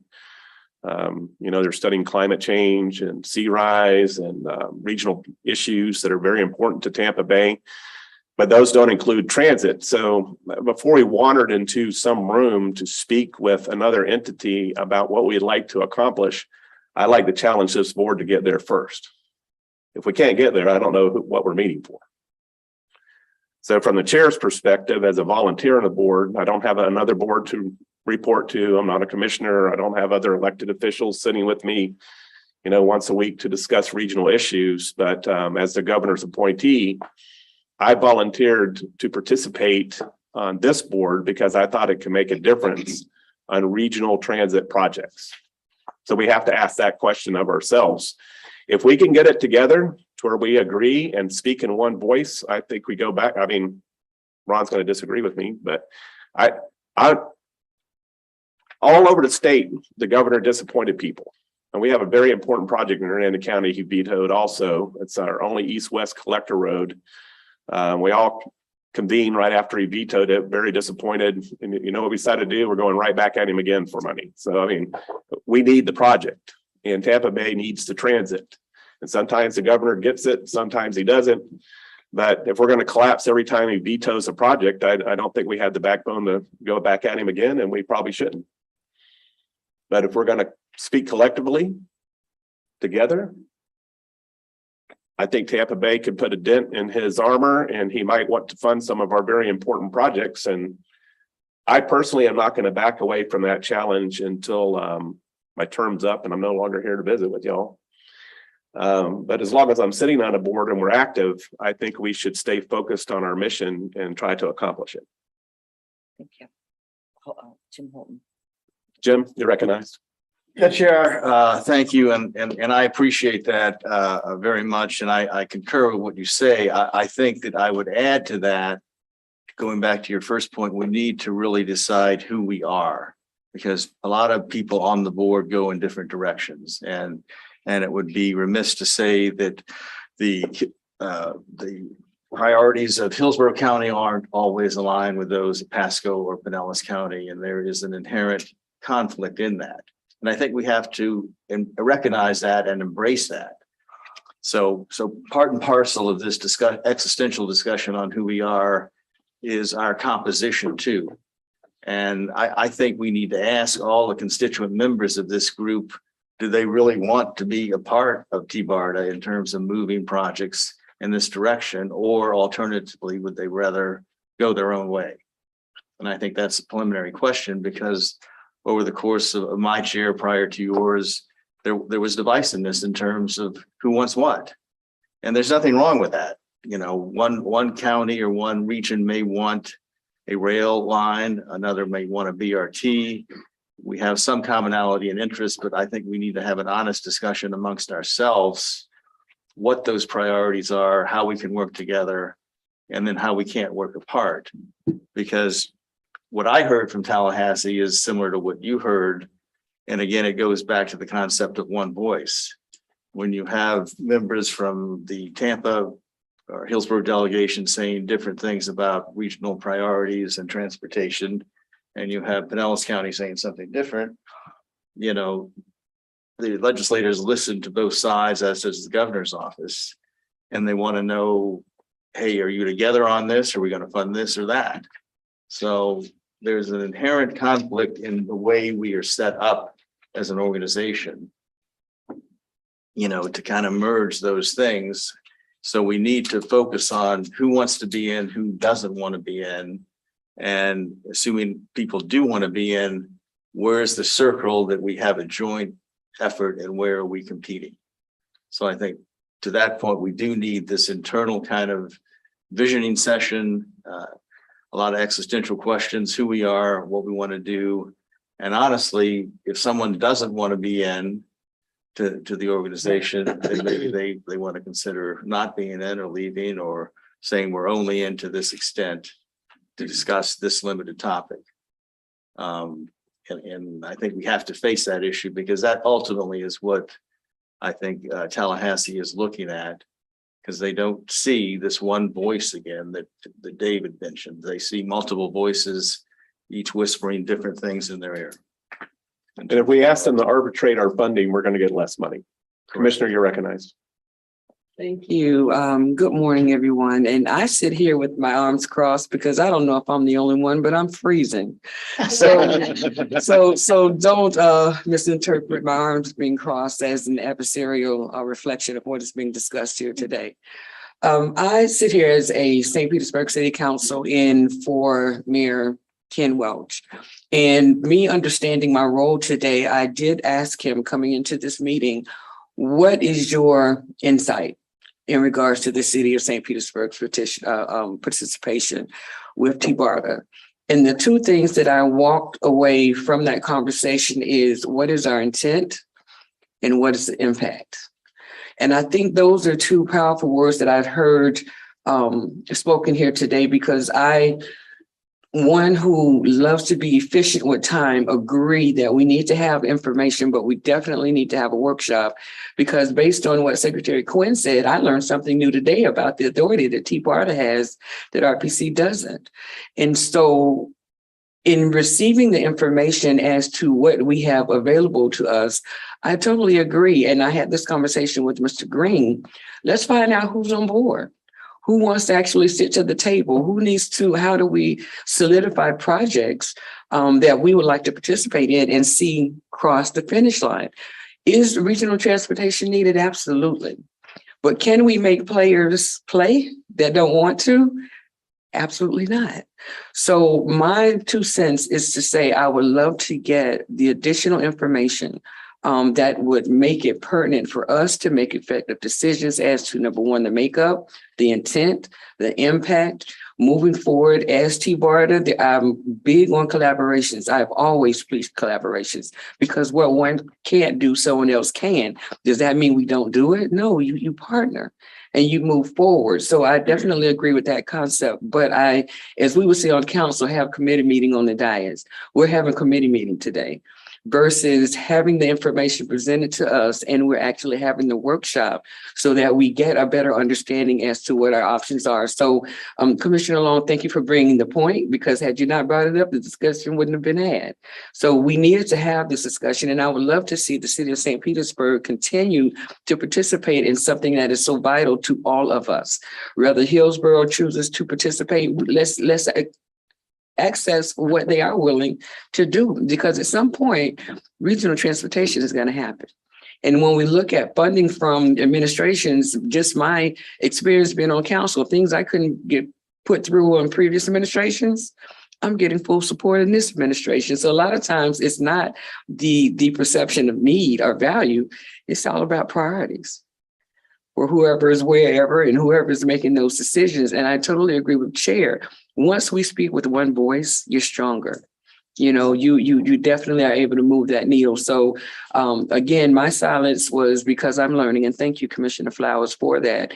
And I'm trying to gather the information, because I want to make sure that we are participating as effectively as we can be. But I am still freezing. I am still cold, but thank you for the time, Chair, and I do appreciate the efforts of TBARTA to this point. Thank you. Secretary Gwynn, you're recognized.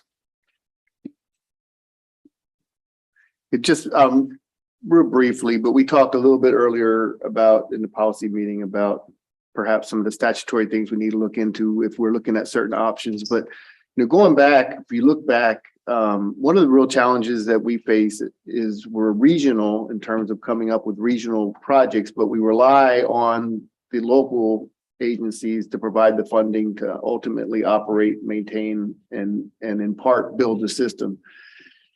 And when I first came into this position, one of the things we were doing was looking to try to find the best regional project that we felt could attract federal funding. And I think we realized that without federal funding, it's very difficult to build a premium transit system.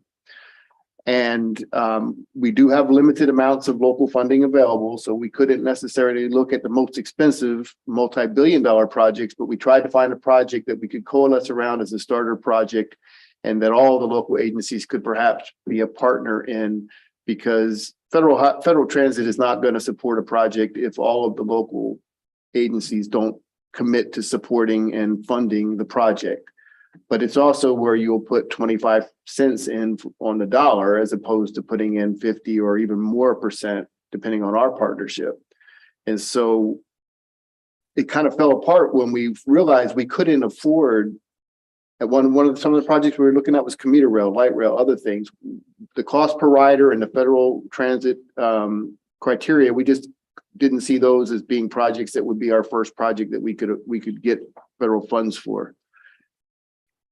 So finding that project, that pilot project that everybody can coalesce around, would be a huge step towards trying to show that we can work as a region to find we have the West Shore Intermodal Center that we own that property.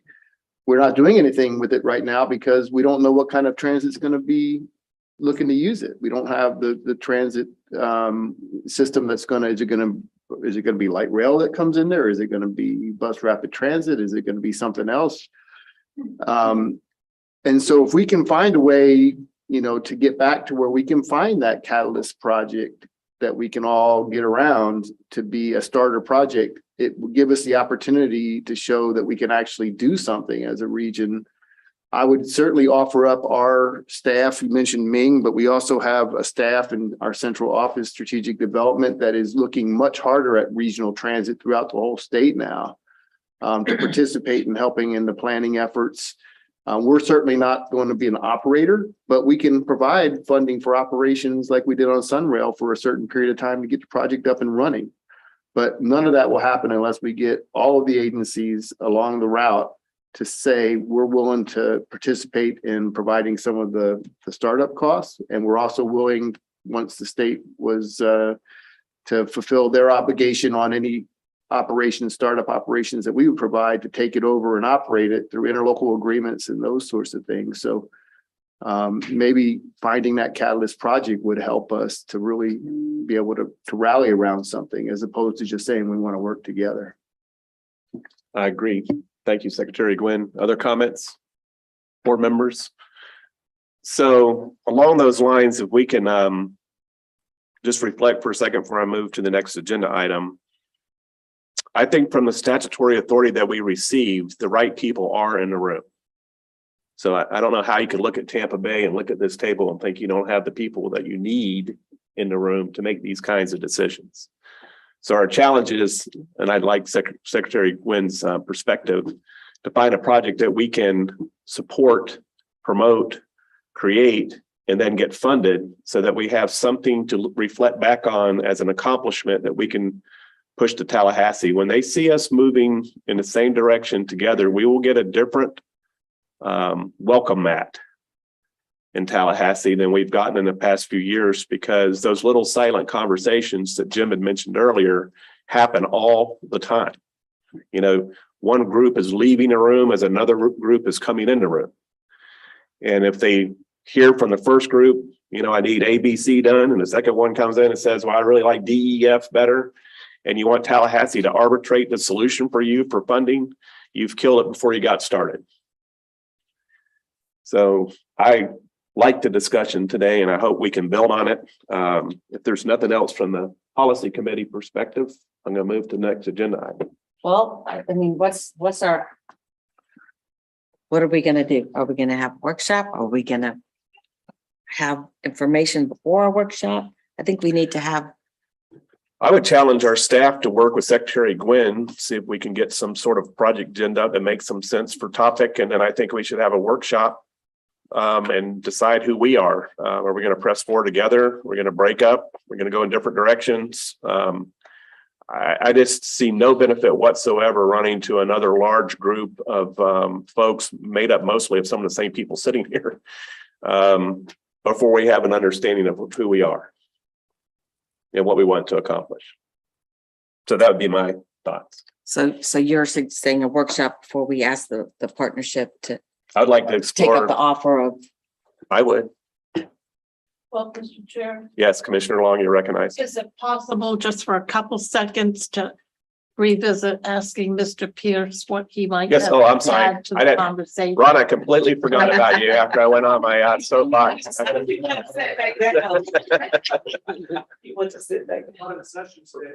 Ron, you're recognized. And thanks for being here today. Mr. Chairman, board members, thank you very much for the opportunity. Let me start with, we serve at the pleasure of the boards, whatever direction you tell us to go ultimately with regards to Tallahassee, merging with another organization, working with DOT, doing sharing of resources with other organizations. We'll do whatever ultimately that, the direction of the board. Let me share with you this. As we kind of go in this discussion, if we have to do anything from a Tallahassee perspective, ladies and gentlemen, time's not our friend. We're sitting at the end of August.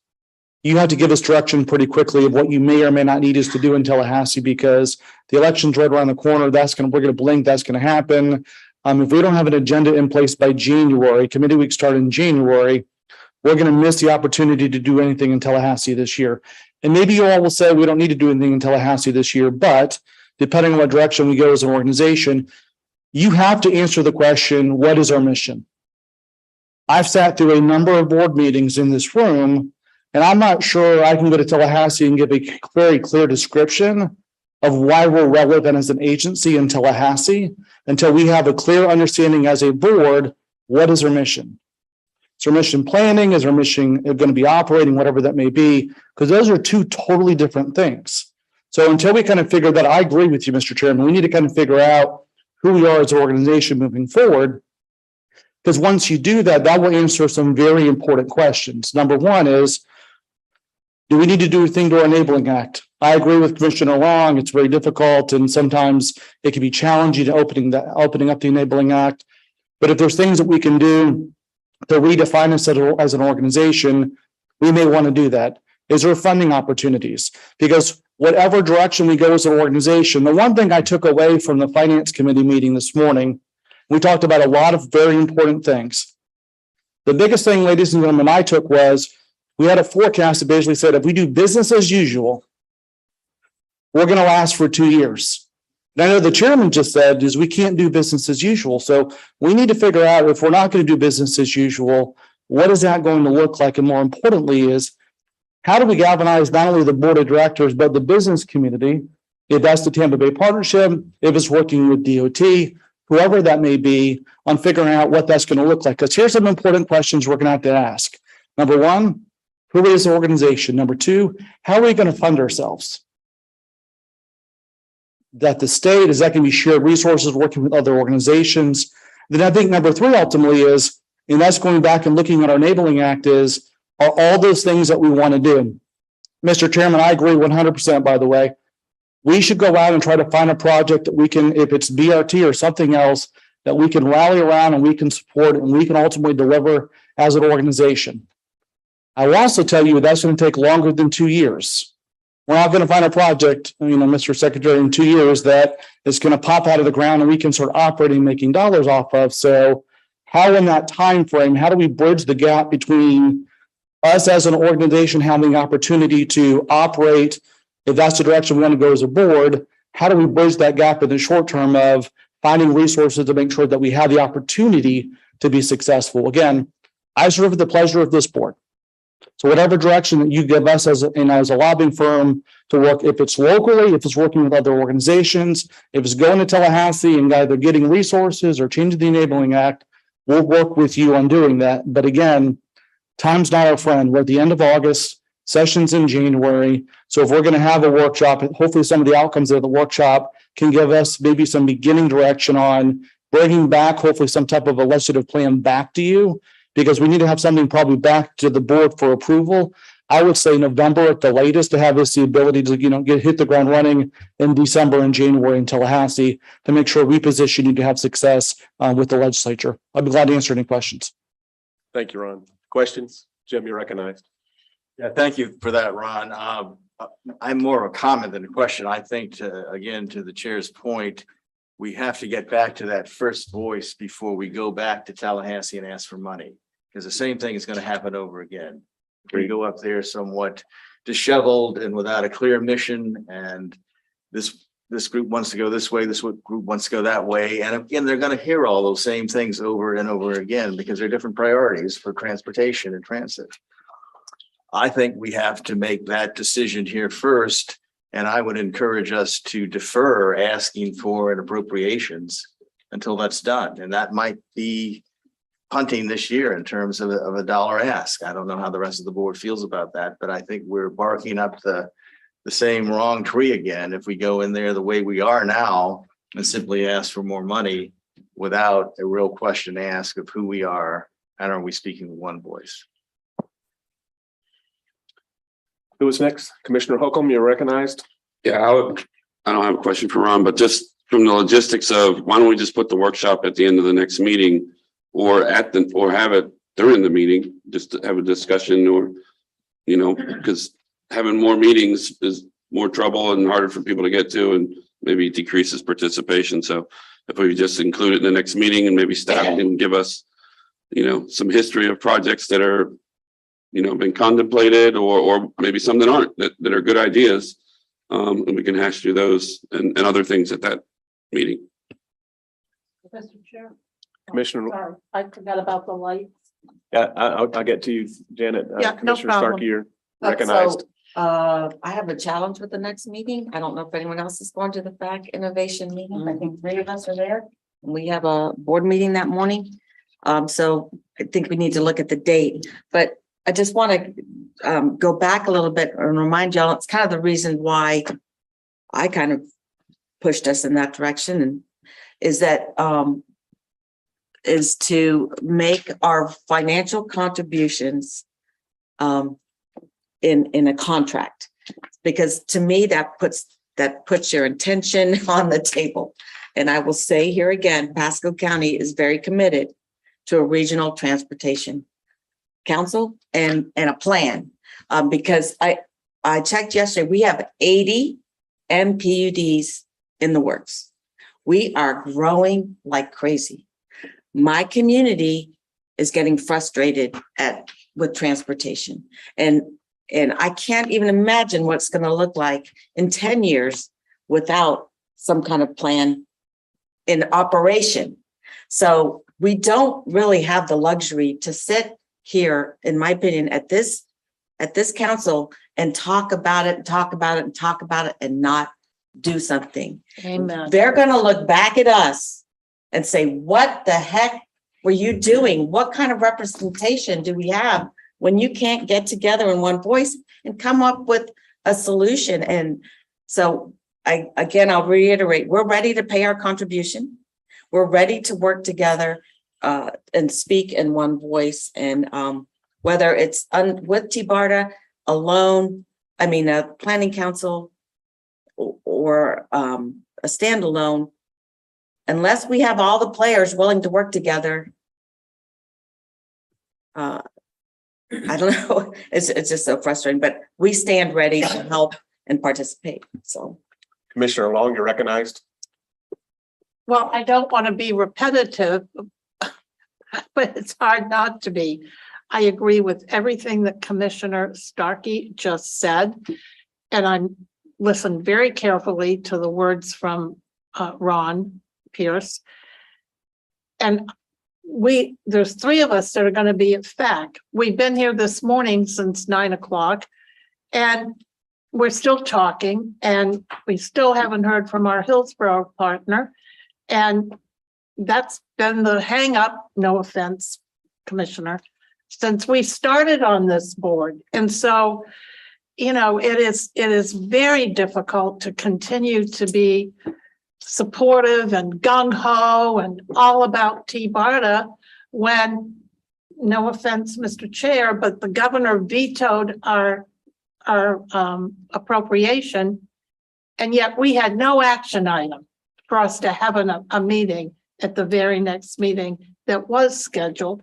And now we have a time constraint running on up into already scheduled conferences that three of us are committed to. So this is a large board. There is some very busy people that sit on it.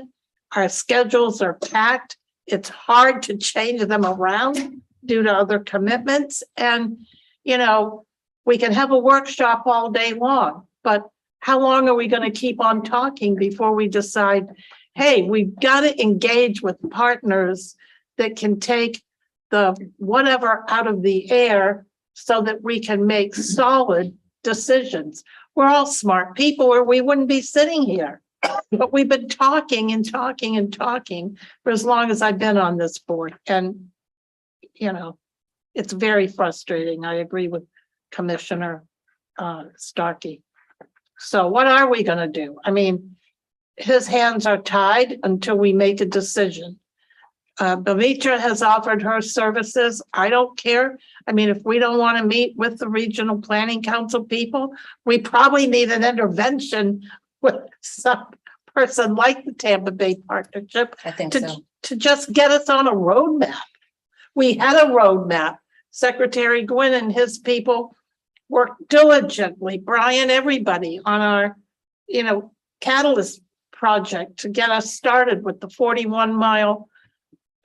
I always refer to it as the spine that would be our beginning of a real public transportation system in this region.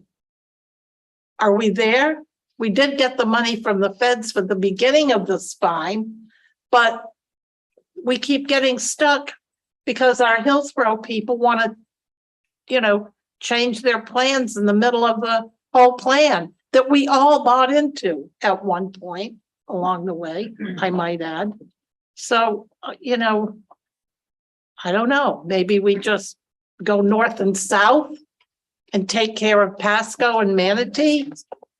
Maybe we start there. At least those three partners seem to all agree.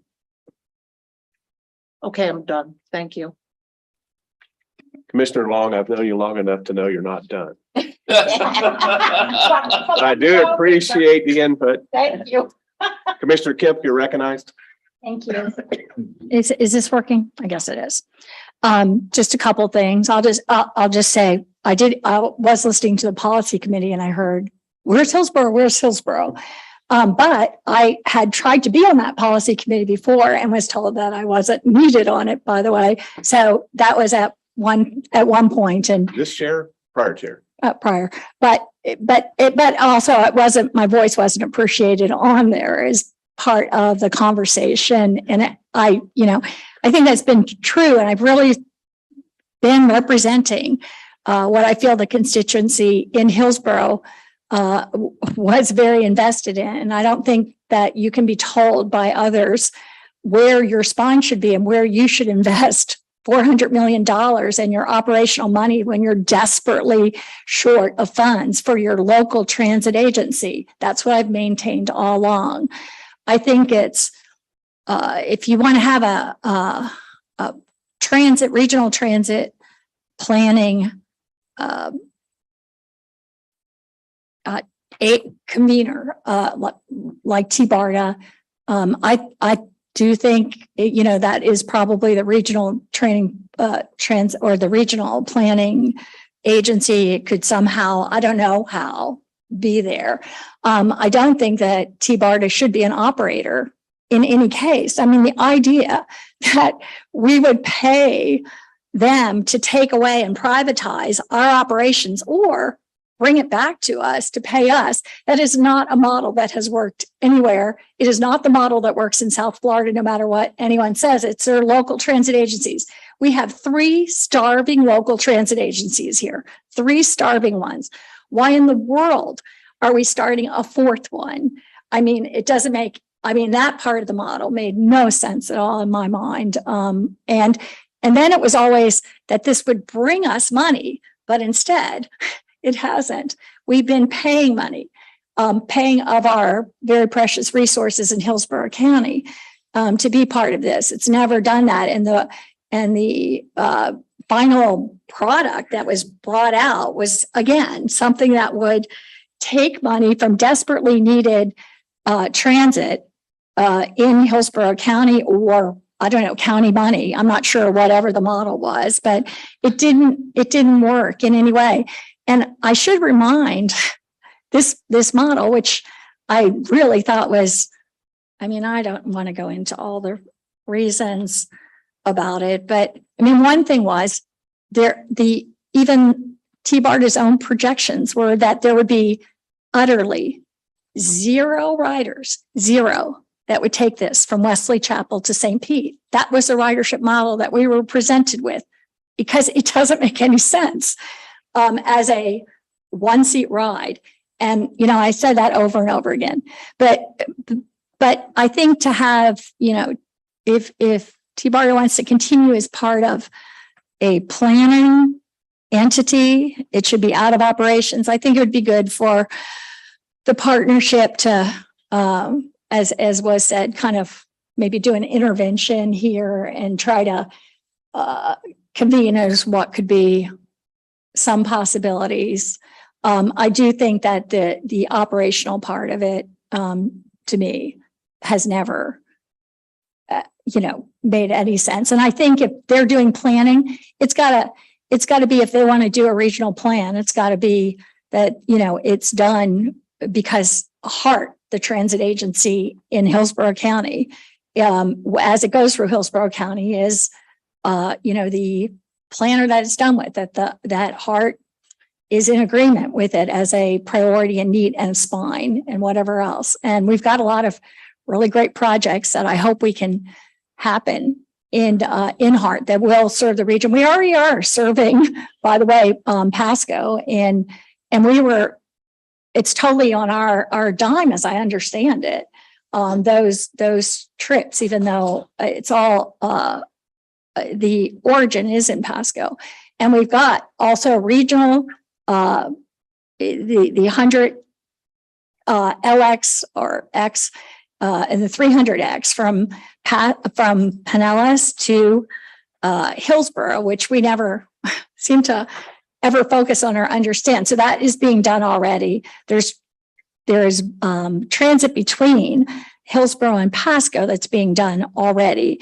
There's the ferry, which we in Hillsborough County have invested $3.5 million of our own dollars in, and it's a regional service, you know, and we're doing the planning and working on that. So there are things being done, but if for us to make an investment, it's going to have to be something that we value as you know, as it proceeds through Hillsborough County. So I think I'm on the workshop side of with Bimitra or with the partnership, maybe convening something, trying to think something else out.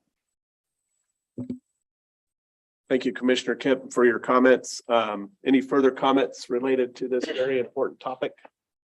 So moving forward, Hillsborough County, Pinellas County, Tampa, St. Pete. You know, I respectfully just listened to a lot of what you've had to say, and it's been very consistent over a number of years. And what I take away from our conversations, I have a very clear understanding of what you don't want to do. That part's clear to me. How do we work with Commissioner Kemp in Hillsborough County to get a project that you do want to do that we can all coalesce around and fund?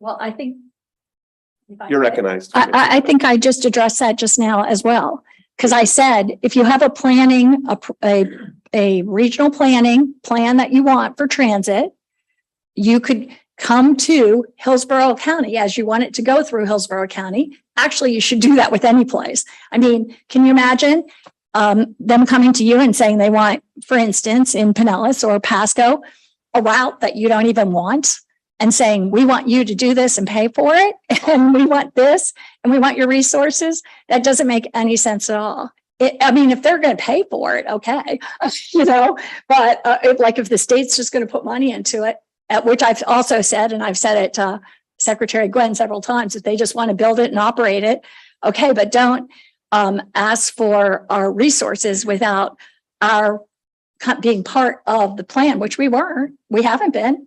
And there's never been, by the way, agreement since the start of this, at least because I've been on TBARTA since before it became the transit agency and have felt this way from the start. If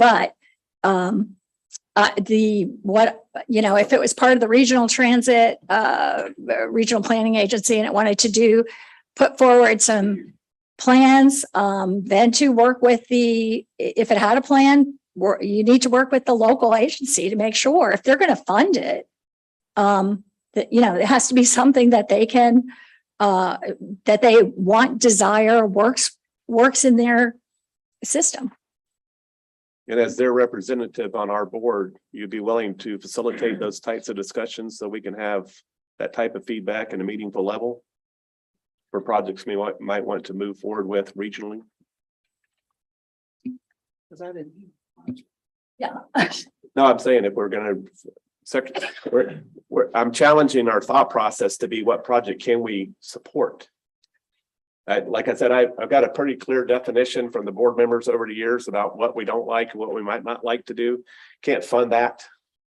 So if we're going to have a project, we need to build that building block that you're suggesting today. I agree it has to include Hillsborough County. I don't see any transit plan working with both ends funded and no middle. So Hillsborough County really needs to be a catalyst for any kind of project we work on. So my question is, from your perspective, how do we get there with Hillsborough County? Well, I think you first have to come up with, if you want to, I don't even, you were talking about 19. We've been talking about veterans, these other projects. Why don't you, at least initially, try to focus on something like that and meet the needs, since there's, sense about that. But we're going forward. Hopefully, we're going to have a much more robust. We're working on it now, and I hope that we can do funding, as I've talked about. We are the most underfunded transit system in the country. I've repeated it many times, bar none, not by a little bit, by a large amount. We're far more underfunded than, for instance, no, I'm talking about Hills. I'm talking about Hart. I'm talking about Hart. No. We are far more underfunded than PSTA. They have $750,000 $1 We have a $500,000, and they have 1/3 the land. So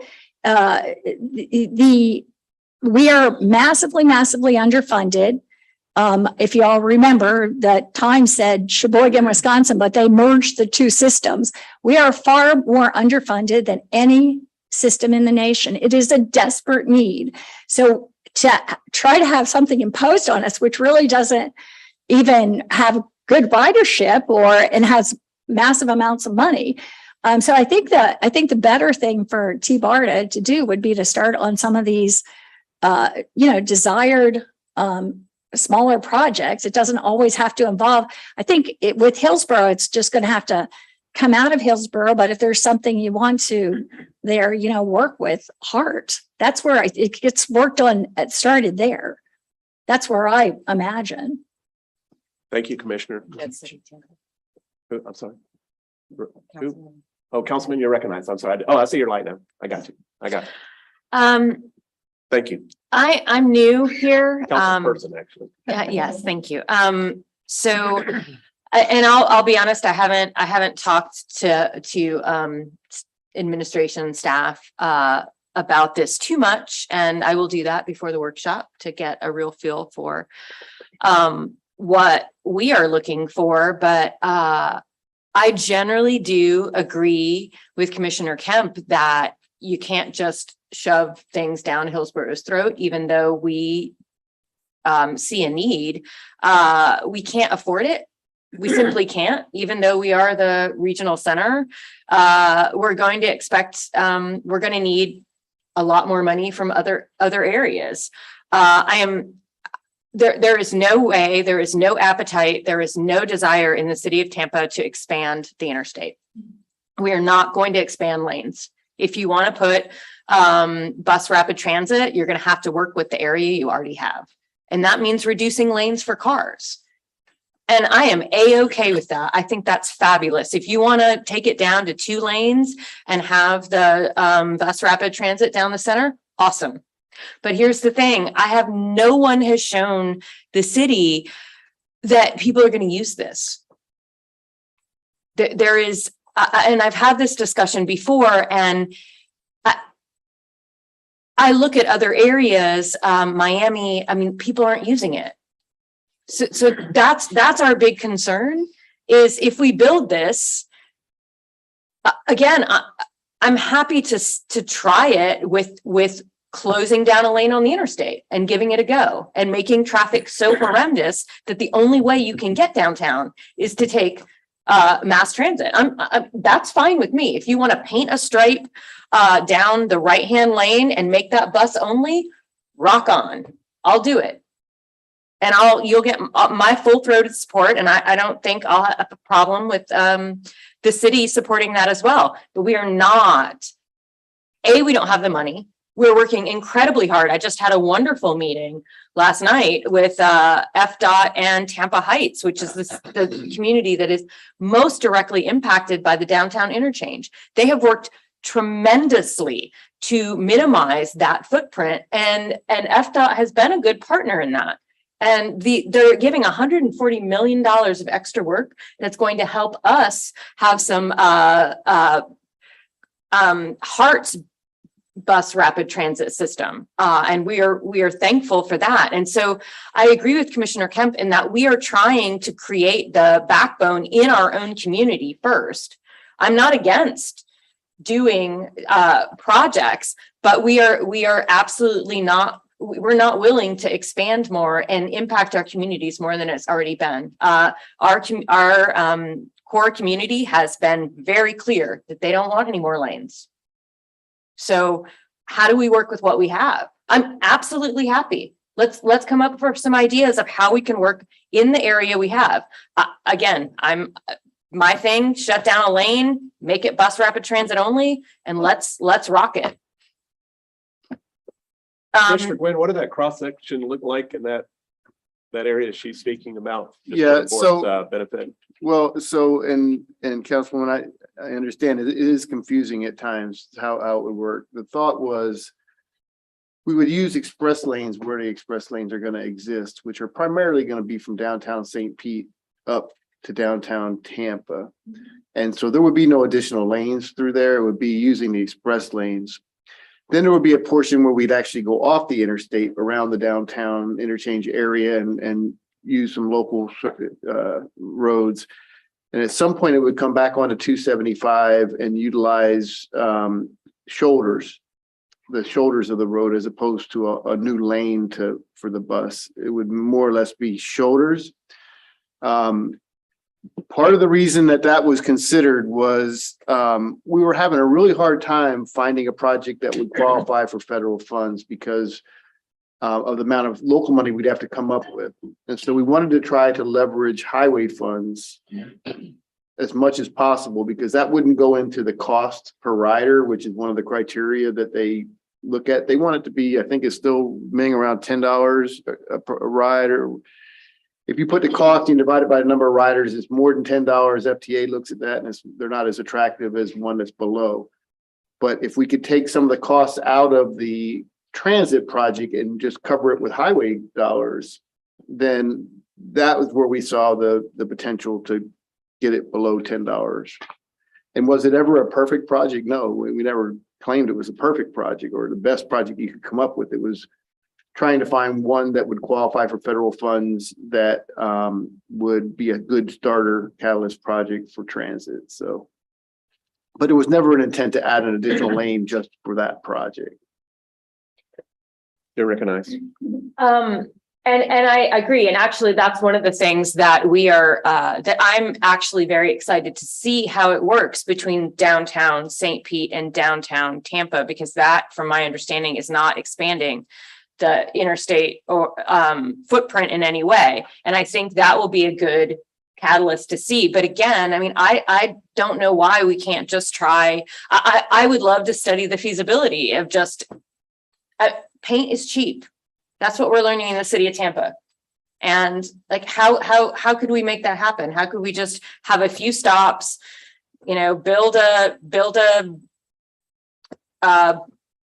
bus stop area and have it connect to the problem with the bus rapid transit is that sure, you could take it across and then you drop people, but there's no way to get them from there. So I think that is what Hillsborough and Tampa's biggest concern is. Sure, we can have this, but what do people do once they get off? Because we don't have buses right now that can help people get to where they're actually going. Even if this stopped at the Marion Transit Center, that's quite a few blocks from the core of downtown Tampa. I walk that sometimes. It's desolate. It hasn't developed the way the rest of downtown has. No one's going to want to walk that area, especially in the rain and the heat. So it's that last mile that we feel that we need to make sure we have before we start these bigger projects. So I tend to agree with Commissioner Kemp. Let's do projects that work. Let's see how this works from Pinellas over toward downtown. And those are projects that are already going. That are they part of TBARTA? If they are, great. Again, I'm new here. I don't know. So if they're not part of TBARTA, then we study those. I would love, again, to see a study about what it would take just to paint a lane and really encourage people just to take TBARTA, even if it's just a quick rapid transit from the northern parts of Hillsborough County and Pasco down. I don't know. I mean, what other outside the box partnerships can we do? Is there a mall somewhere where we could start letting people leave their cars and then start the bus transit from there? But from my understanding, even going on the shoulder, we would have to expand the interstate in some areas where we would have to add a shoulder. And again, the community is adamantly opposed to any type of expansion. And we have to be fair to those people who live there, and they chose to live there so they could be close. And hardening shoulders in the same footprint of the existing interstate, you're considering widening, even though it's in the same travel length footprint of the interstate. And then going back to the last mile, I don't see how there's a last mile to find until you have a transit system that you know where it's going. I mean, in order to define the last mile, you need to know where the future transit system's going to be. The local transit systems in Hillsborough and Pinellas, are fairly well defined, but if they're going to be interconnected someday in a way that you can actually get to Wesley Chapel, or maybe in my son's kids' lives to Hernando County, that plan has to be in place, and we got to be working toward it in order to plan those types of facilities. I don't know how you get there otherwise. I'm going to disagree in that I feel like in order to have rapid again, I'm thinking a rapid bus that's going up 275, and you can't plan where your stops are going to be unless you already know where the connectors are going to be. And right now we don't really have connectors.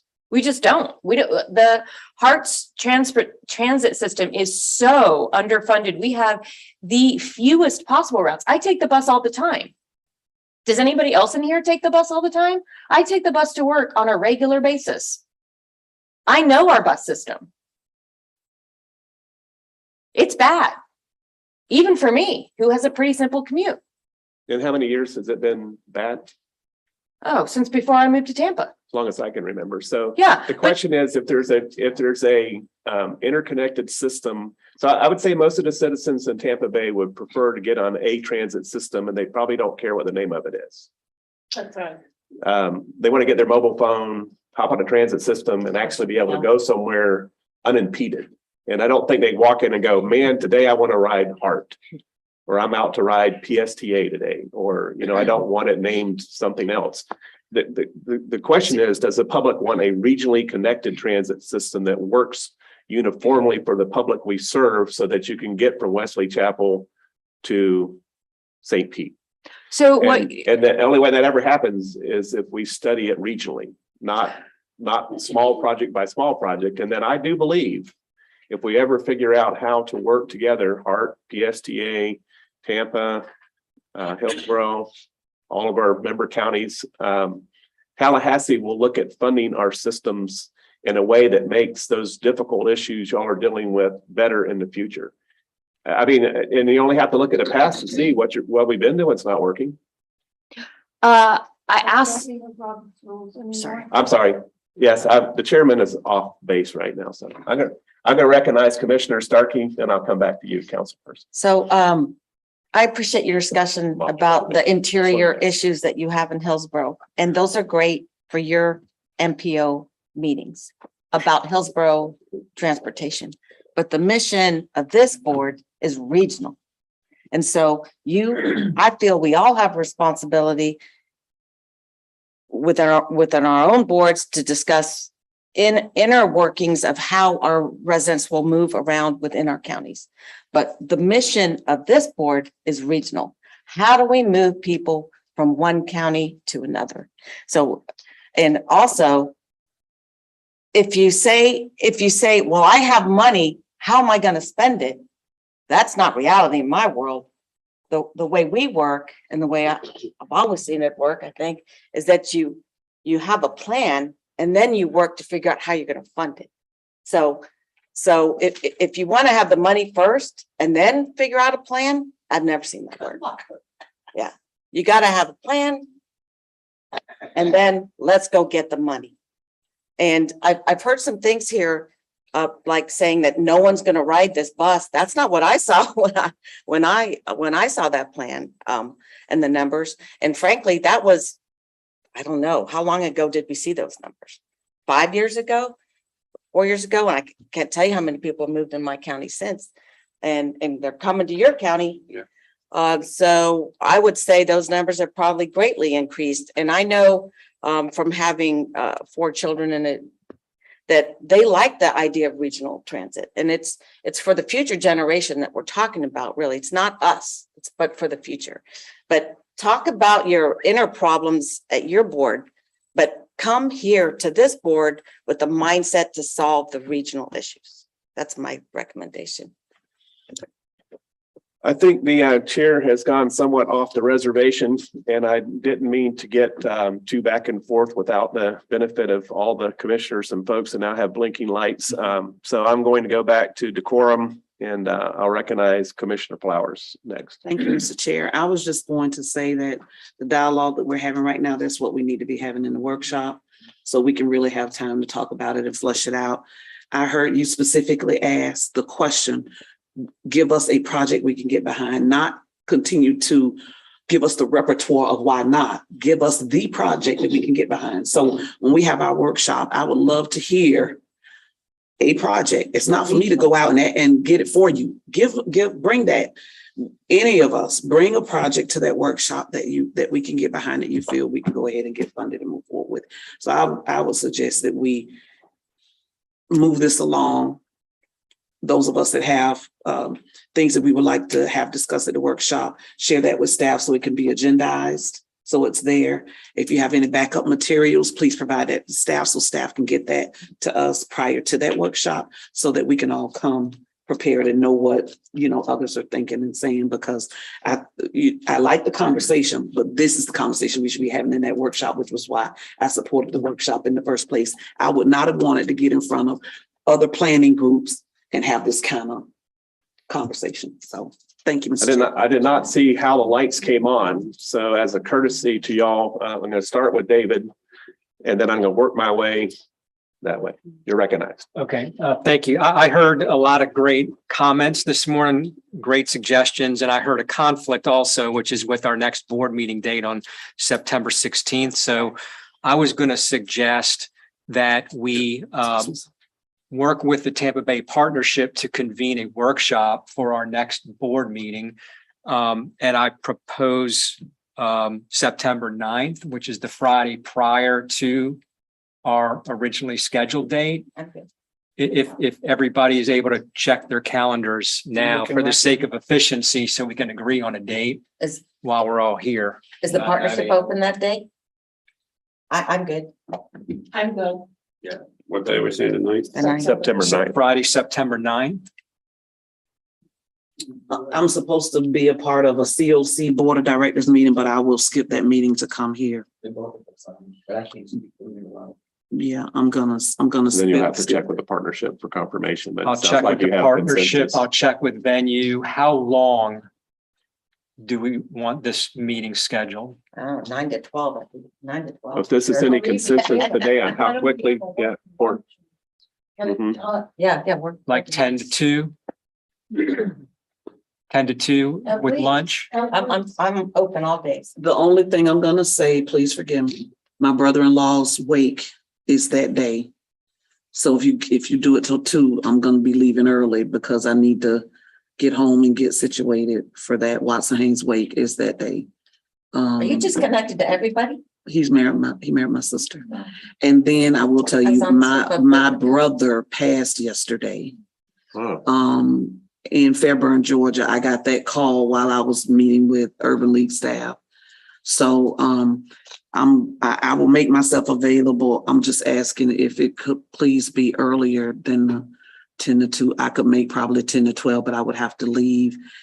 And I'm fine with that if you guys are fine with that, but I would have to leave so I can get home and get together for the wake for Watson. Start at 9? 9 to 1, the 9th. He's gonna get a venue. He's gonna get a venue for us. We don't have a venue yet located, so he's gonna find a venue. 9 to 1 p.m. Friday, September 9th. Could I propose that we also invite the CEOs of HART and PSTA to attend? Please do. I would love that, actually. That'd be awesome. And I'll cover coffee and some little danishes and some fruit. Is this taking the place then of the board meeting? Yes. Yes. Okay, thank you. So moving down the line, Jim, you're recognized. Yeah, and hearing some of the discussions today, this has been a very positive dialogue. And I think we're refining some of the issues. I think a year or so ago, I know the board was moving in a more direction towards innovative technologies with air taxis and ferries and different kind of things. I think there was a lot of excitement about this.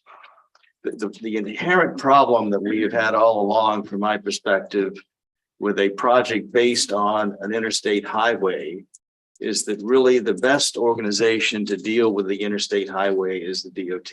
They are the most knowledgeable. They deal with the government. They, in conjunction with the local MPOs, because you're always going to have conflicts along the way of an interstate highway system, no matter what you do. And this has been an impediment for us with the BRT project from the beginning, which was driven by financial considerations, but that may be one of the problems. I think if we'd headed more in the direction of innovative technologies, of even potentially looking at some of the legacy transportation systems like rail, I know we were prohibited from doing that, but you might want to rethink that. Those are the kinds of things we could all get on board with, because they're not really part of a DOT system that is so entrenched in the fabric of federal law and MPOs and everything. That's how it's set up. So us trying to jump above that and make the interstate system something to conform to our ideals really didn't have a lot of chances of success, in my opinion. I mean, you could do it, but that's been the locus of a lot of the concerns, I think. It worked everywhere but about 5 miles, but I understand what you're saying. Well, those are I understand what you're saying. Those 5 miles are very important 5 miles. But I agree. But to that said, you don't always have to hit home runs. You can hit singles and doubles. And maybe to get this agency recharged again, focus on things like the air taxi, like on the ferry system, like on things that we know will benefit, the Tampa Bay region as a whole. We get into trouble when we have a grandiose project with such a long route, because everywhere along that route, you're going to impact local systems. And that's been part of the problem. So I would suggest, just food for thought, that if we want to focus on some projects, we look at innovative technologies again and take a fresh look at that. And again, the legislature a couple of years ago, that was their direction, to try to look at those more innovative technologies rather rather than the larger grandiose, fixed systems. So, Thank you, Jim. Commissioner Kemp, you're recognized. Thank you. And I just, thank you, Councilwoman Hurtak. I know you do ride the bus, and so you're very familiar with it. And I think that's really helpful. I just will say a lot of things got conflated in that discussion. And I know, Councilwoman Hurtak, and it took me, I've been on HART's board for 6 years now. I'm the chair of it. And I was very transit involved and worked on understanding it for a long time before that. But being on there for 6 years and understanding so much about it has been a real education to understand the intersection of this TBARTA. But again, I'll just say for the record, TBARTA should not be involved in operations at all. I don't believe that that's an appropriate role. I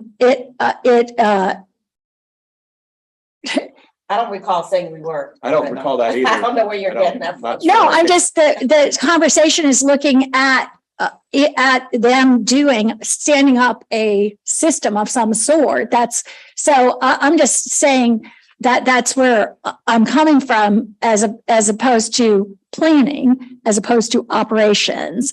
And again, I think it would be good for this board to understand, because it was just about a year ago, Commissioner Starkey, where we were given a zero ridership from Wesley Chapel to St. Petersburg. That was the report that this was made. 0 for someone to ride through. That was here. And I looked at that because I thought it would be something like that for sure. And it was. But I'll say this, just also, I think this board has to understand too, there are already regional trips. PSTA has 2 trips. It's 100 LX. It goes from downtown St. Pete to downtown Tampa across the Gandy. It's excellent. It has only stops in Gateway and in Is it receiving federal funding? It's a PSTA operated bus that does 9 times a day and has been doing it for years. I know the ridership numbers. Actually, in the 6 months the ferry ran, it outdid the ridership numbers of that. But I think it's an excellent bus and provides an excellent service. I've tried to understand where the funding actually comes from. I don't think PSTA is just funding it with their funds, and I've asked before. So is FDOT funding that route? I know it keeps going for a long time, and it fund. I mean, I'm not sure exactly how much and for how long we fund, but I know a lot of times we fund a startup for a few years. I don't know if on this one we're funding more than that. Mean you're recognized. Welcome. Thank you, Chair. Straighten us out. Yes, as far as for the regional bus service from PSTA, we've been funding it with the corridor program.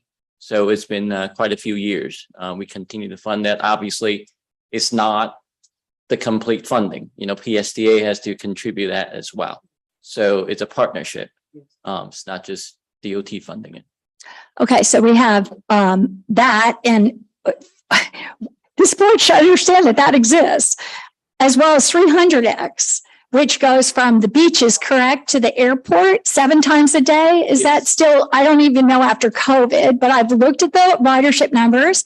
I've tried to understand or get information on the costs of those and the funding, which I never have, even though I've asked for the presentation at this board as well. This board should understand a bus already runs, a HART bus from Wesley Chapel, funded by HART, and I think pretty much totally funded by HART in Wesley Chapel to bring people to downtown Tampa.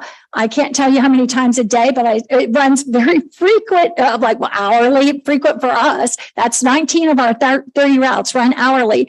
That is funded by us. We as well had another bus that went to Pasco County in Lutz and took people from Lutz to downtown. These are things that have happened, quote unquote, across county lines and regionally, supported by the local systems, primarily in the case of HART that is the PSTA buses. Plus there's the ferry. As I said, Hillsborough County has now put about $3 million in research and development, $1 million to match a ferry grant by the federal government now. So this conversation cannot take place devoid of the investments of the jurisdictions within them. And we would be, again, to do any operations, if that's, and I'm not sure what, it sounded to me like we were traveling there, but there shouldn't be another operational system started when you have 3 starving systems already. It makes no sense. But if there's a planning function to be done as part of the regional, planning council, I think that, and it needs to be done. It could originate there, but then it must be done if it's going to enter any of the other places in coordination with those places so that it is a benefit and a welcome to that agency if that agency or county or jurisdiction is going to be expected to fund. And by the way, we talk about capital here, kind of. We hardly ever talk about how anything costs or investment and ridership costs. It's barely touched on. But what we never or barely talk about is the continuing operational costs, which is far more a bigger impact than the capital costs. The capital costs are like, compared to the ongoing operational costs, is really the topic we need to think. And as to 275 and on the interstate, our 2 strongest routes, 1 and 2, are parallel to the interstates that go from downtown to the northern part of the county. And to duplicate that service in any way, it would not be making sense for us in Hillsborough County and to that operations to get much less ridership on the interstate. But I'll just add those things in. I didn't want to get so much technically into this conversation because this has been 3 or 4 or 5 years, but I do think it's important for us to recognize that regional transit does exist. It does go between many of the stops that were mentioned here. It's actually robust and it's done by the local agencies. The chair is going to call us back to my agenda, and I'm going to officially close the policy committee. Oh, good. This is Starkey's fault. Yeah, Chairman Starkey. I've been known to be long-winded. So I do have some action items. While I still have a quorum, I need our minutes approved. If I could get Second. have a motion and a second. All in favor? Aye. I need Melanie. Come on up. Financial report. Move to approve. Budget. Second on that. We got a motion and a second, so keep it brief. Oh, okay. Good morning or good afternoon now. Last month, in July, we presented the F 2023 draft budget to the Finance Committee for review and discussion. And today we are requesting the board for approval for the FY 2023 budget. Some of the key highlights of the budget is we have budgeted $3.2 million for expenditures for FY 2023. Now, this is $600,000 less than the current budget, which is about 16% decrease. Some of the key highlights include the continuation of the commuter assistance program that assumes increased participation in the van pool program, completion of the project development and environmental study for the 41-mile BRT, and then also the completion of the Pinellas aerial gondolas feasibility study. Overall, the revenues will exceed expenses by about $240,000, allowing for a 27-day operating reserve. So we are requesting the board approval for the FY 2023 budget. I think I have a motion and a second already. All in favor, say aye. Aye. It's approved. All right, thank Great you. report. Thank you. Election of officers. Jennifer, you're recognized. Thank you, Mr. Chair. Under your enabling act, as well as your bylaws, you have the annual election of your officers, those officers being the chair, vice chair, and secretary treasurer. We have nominations They've been provided for chair. I'll start with that position.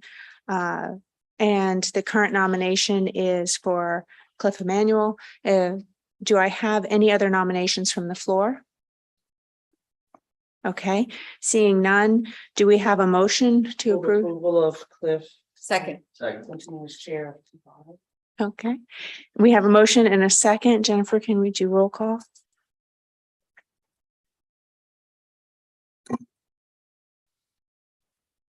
Cliff Manuel, Yes. Commissioner Janet Long, Yes. Yes. Commissioner Catherine Starkey, Yes. Commissioner Kimberly Overman, Commissioner Pat Kemp, Yes. Commissioner Reggie Bellamy, Commissioner Renee Flowers, Yes. Council Member Deborah Fig Sanders, Yes. Councilmember Lynn Hurtak, Yes. Jim Holton, Yes. and Commissioner Jeff Holcomb. He stepped He out. just stepped out a minute. Yes. It's unanimous. That's a vote of 8 people present. There he is. You vote yes Live if we'd like to. for our chair. I'm leaving. I'll nominate my predecessor, but no. If you don't vote for me, we can't go back to Renee there together. You're my favorite. Thank you. Okay, to make it official, Commissioner Holcomb, yes or no for Mr. Manuel to be chairperson? Absolutely. Thank He's gonna you. come all the way down here. He can run anything he wants. Thank you. Okay, Next officer. the next nomination that we have is for vice chair. It's Commissioner Starkey. Do we have any other nominations from the floor?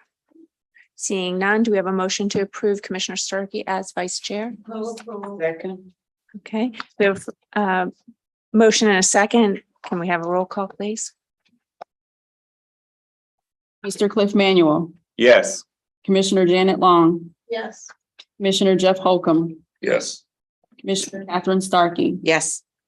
Commissioner Kimberly Overman, Commissioner Pat Kemp. Oh, she just left. Sorry. Commissioner Reggie Bellamy, Commissioner Renee Flowers, Yes. Councilmember Deborah Fig Sanders, Yes. Councilmember Lynn Hurtak, Yes. Mr. Jim Holton, Yes. and that concludes the vote.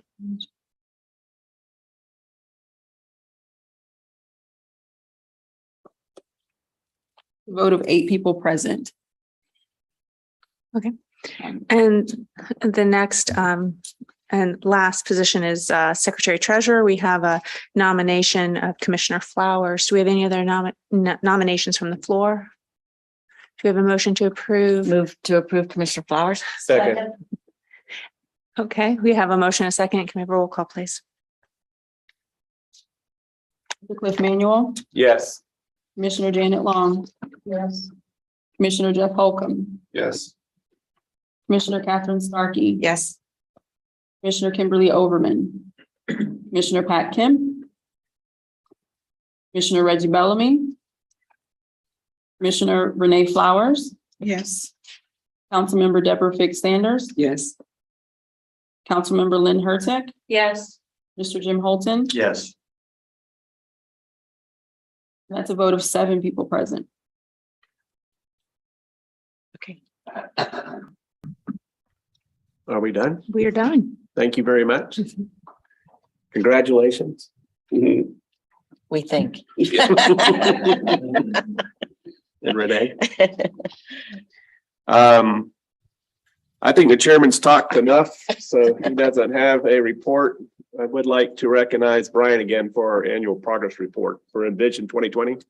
If I David, could just yep. do my quick report. I just have an Oh, I announcement. skipped over you. I'm sorry. Executive Director report. One announcement, which was going to be that this is Brian's last board meeting with us, but since we're going to do the workshop on the 9th, he's not quite off the hook yet.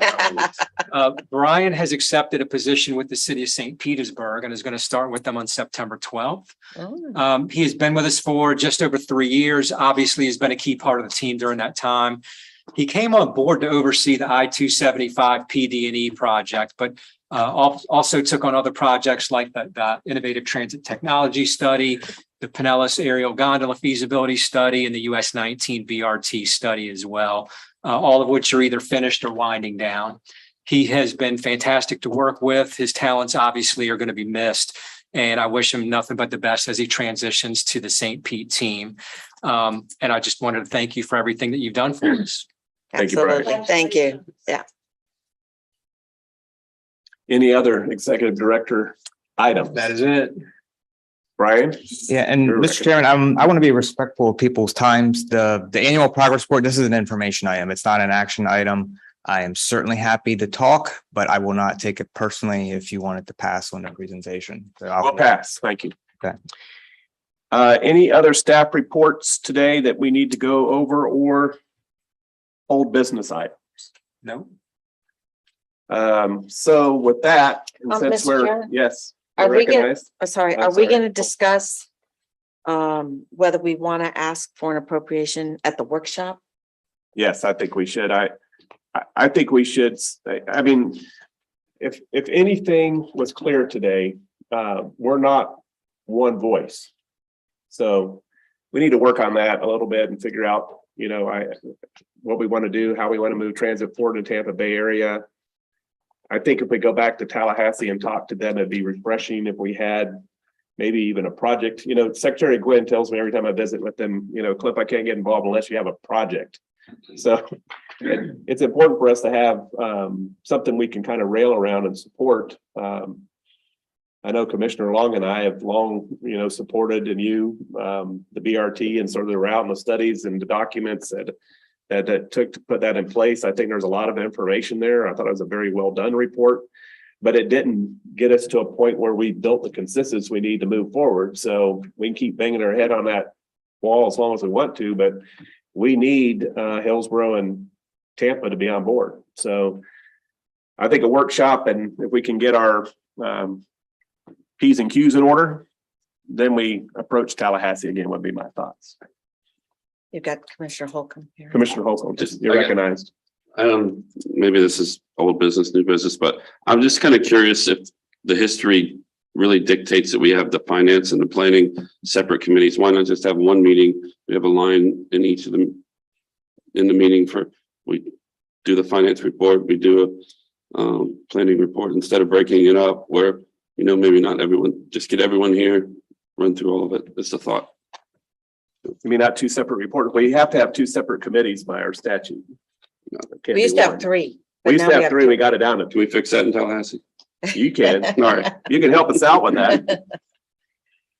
I think Commissioner Holcomb, by the way, for y'all that didn't follow it locally, did very well in our race. I think he's on his way to Tallahassee. So congratulations, by the way. Thank you. Congratulations. Very much. Okay. All right. So write that down. motion for adjournment would be in order. I'm sorry. Jennifer, you're recognized. You're recognized. I'm sorry, very quickly, just before we leave, because you were talking about whether or not there would be direction on a legislative ask at the workshop, do you want it instead to be a board meeting where you may take certain actions and can do motions and approval as opposed to a workshop where no action can be taken? We prefer to be a board workshop. Where we can take action. Where you can take action. Thank you. Yeah. A meeting. Good workshop yourself. That's kind of And that is what we're doing for September. That is our meeting. We're adjourned. Okay.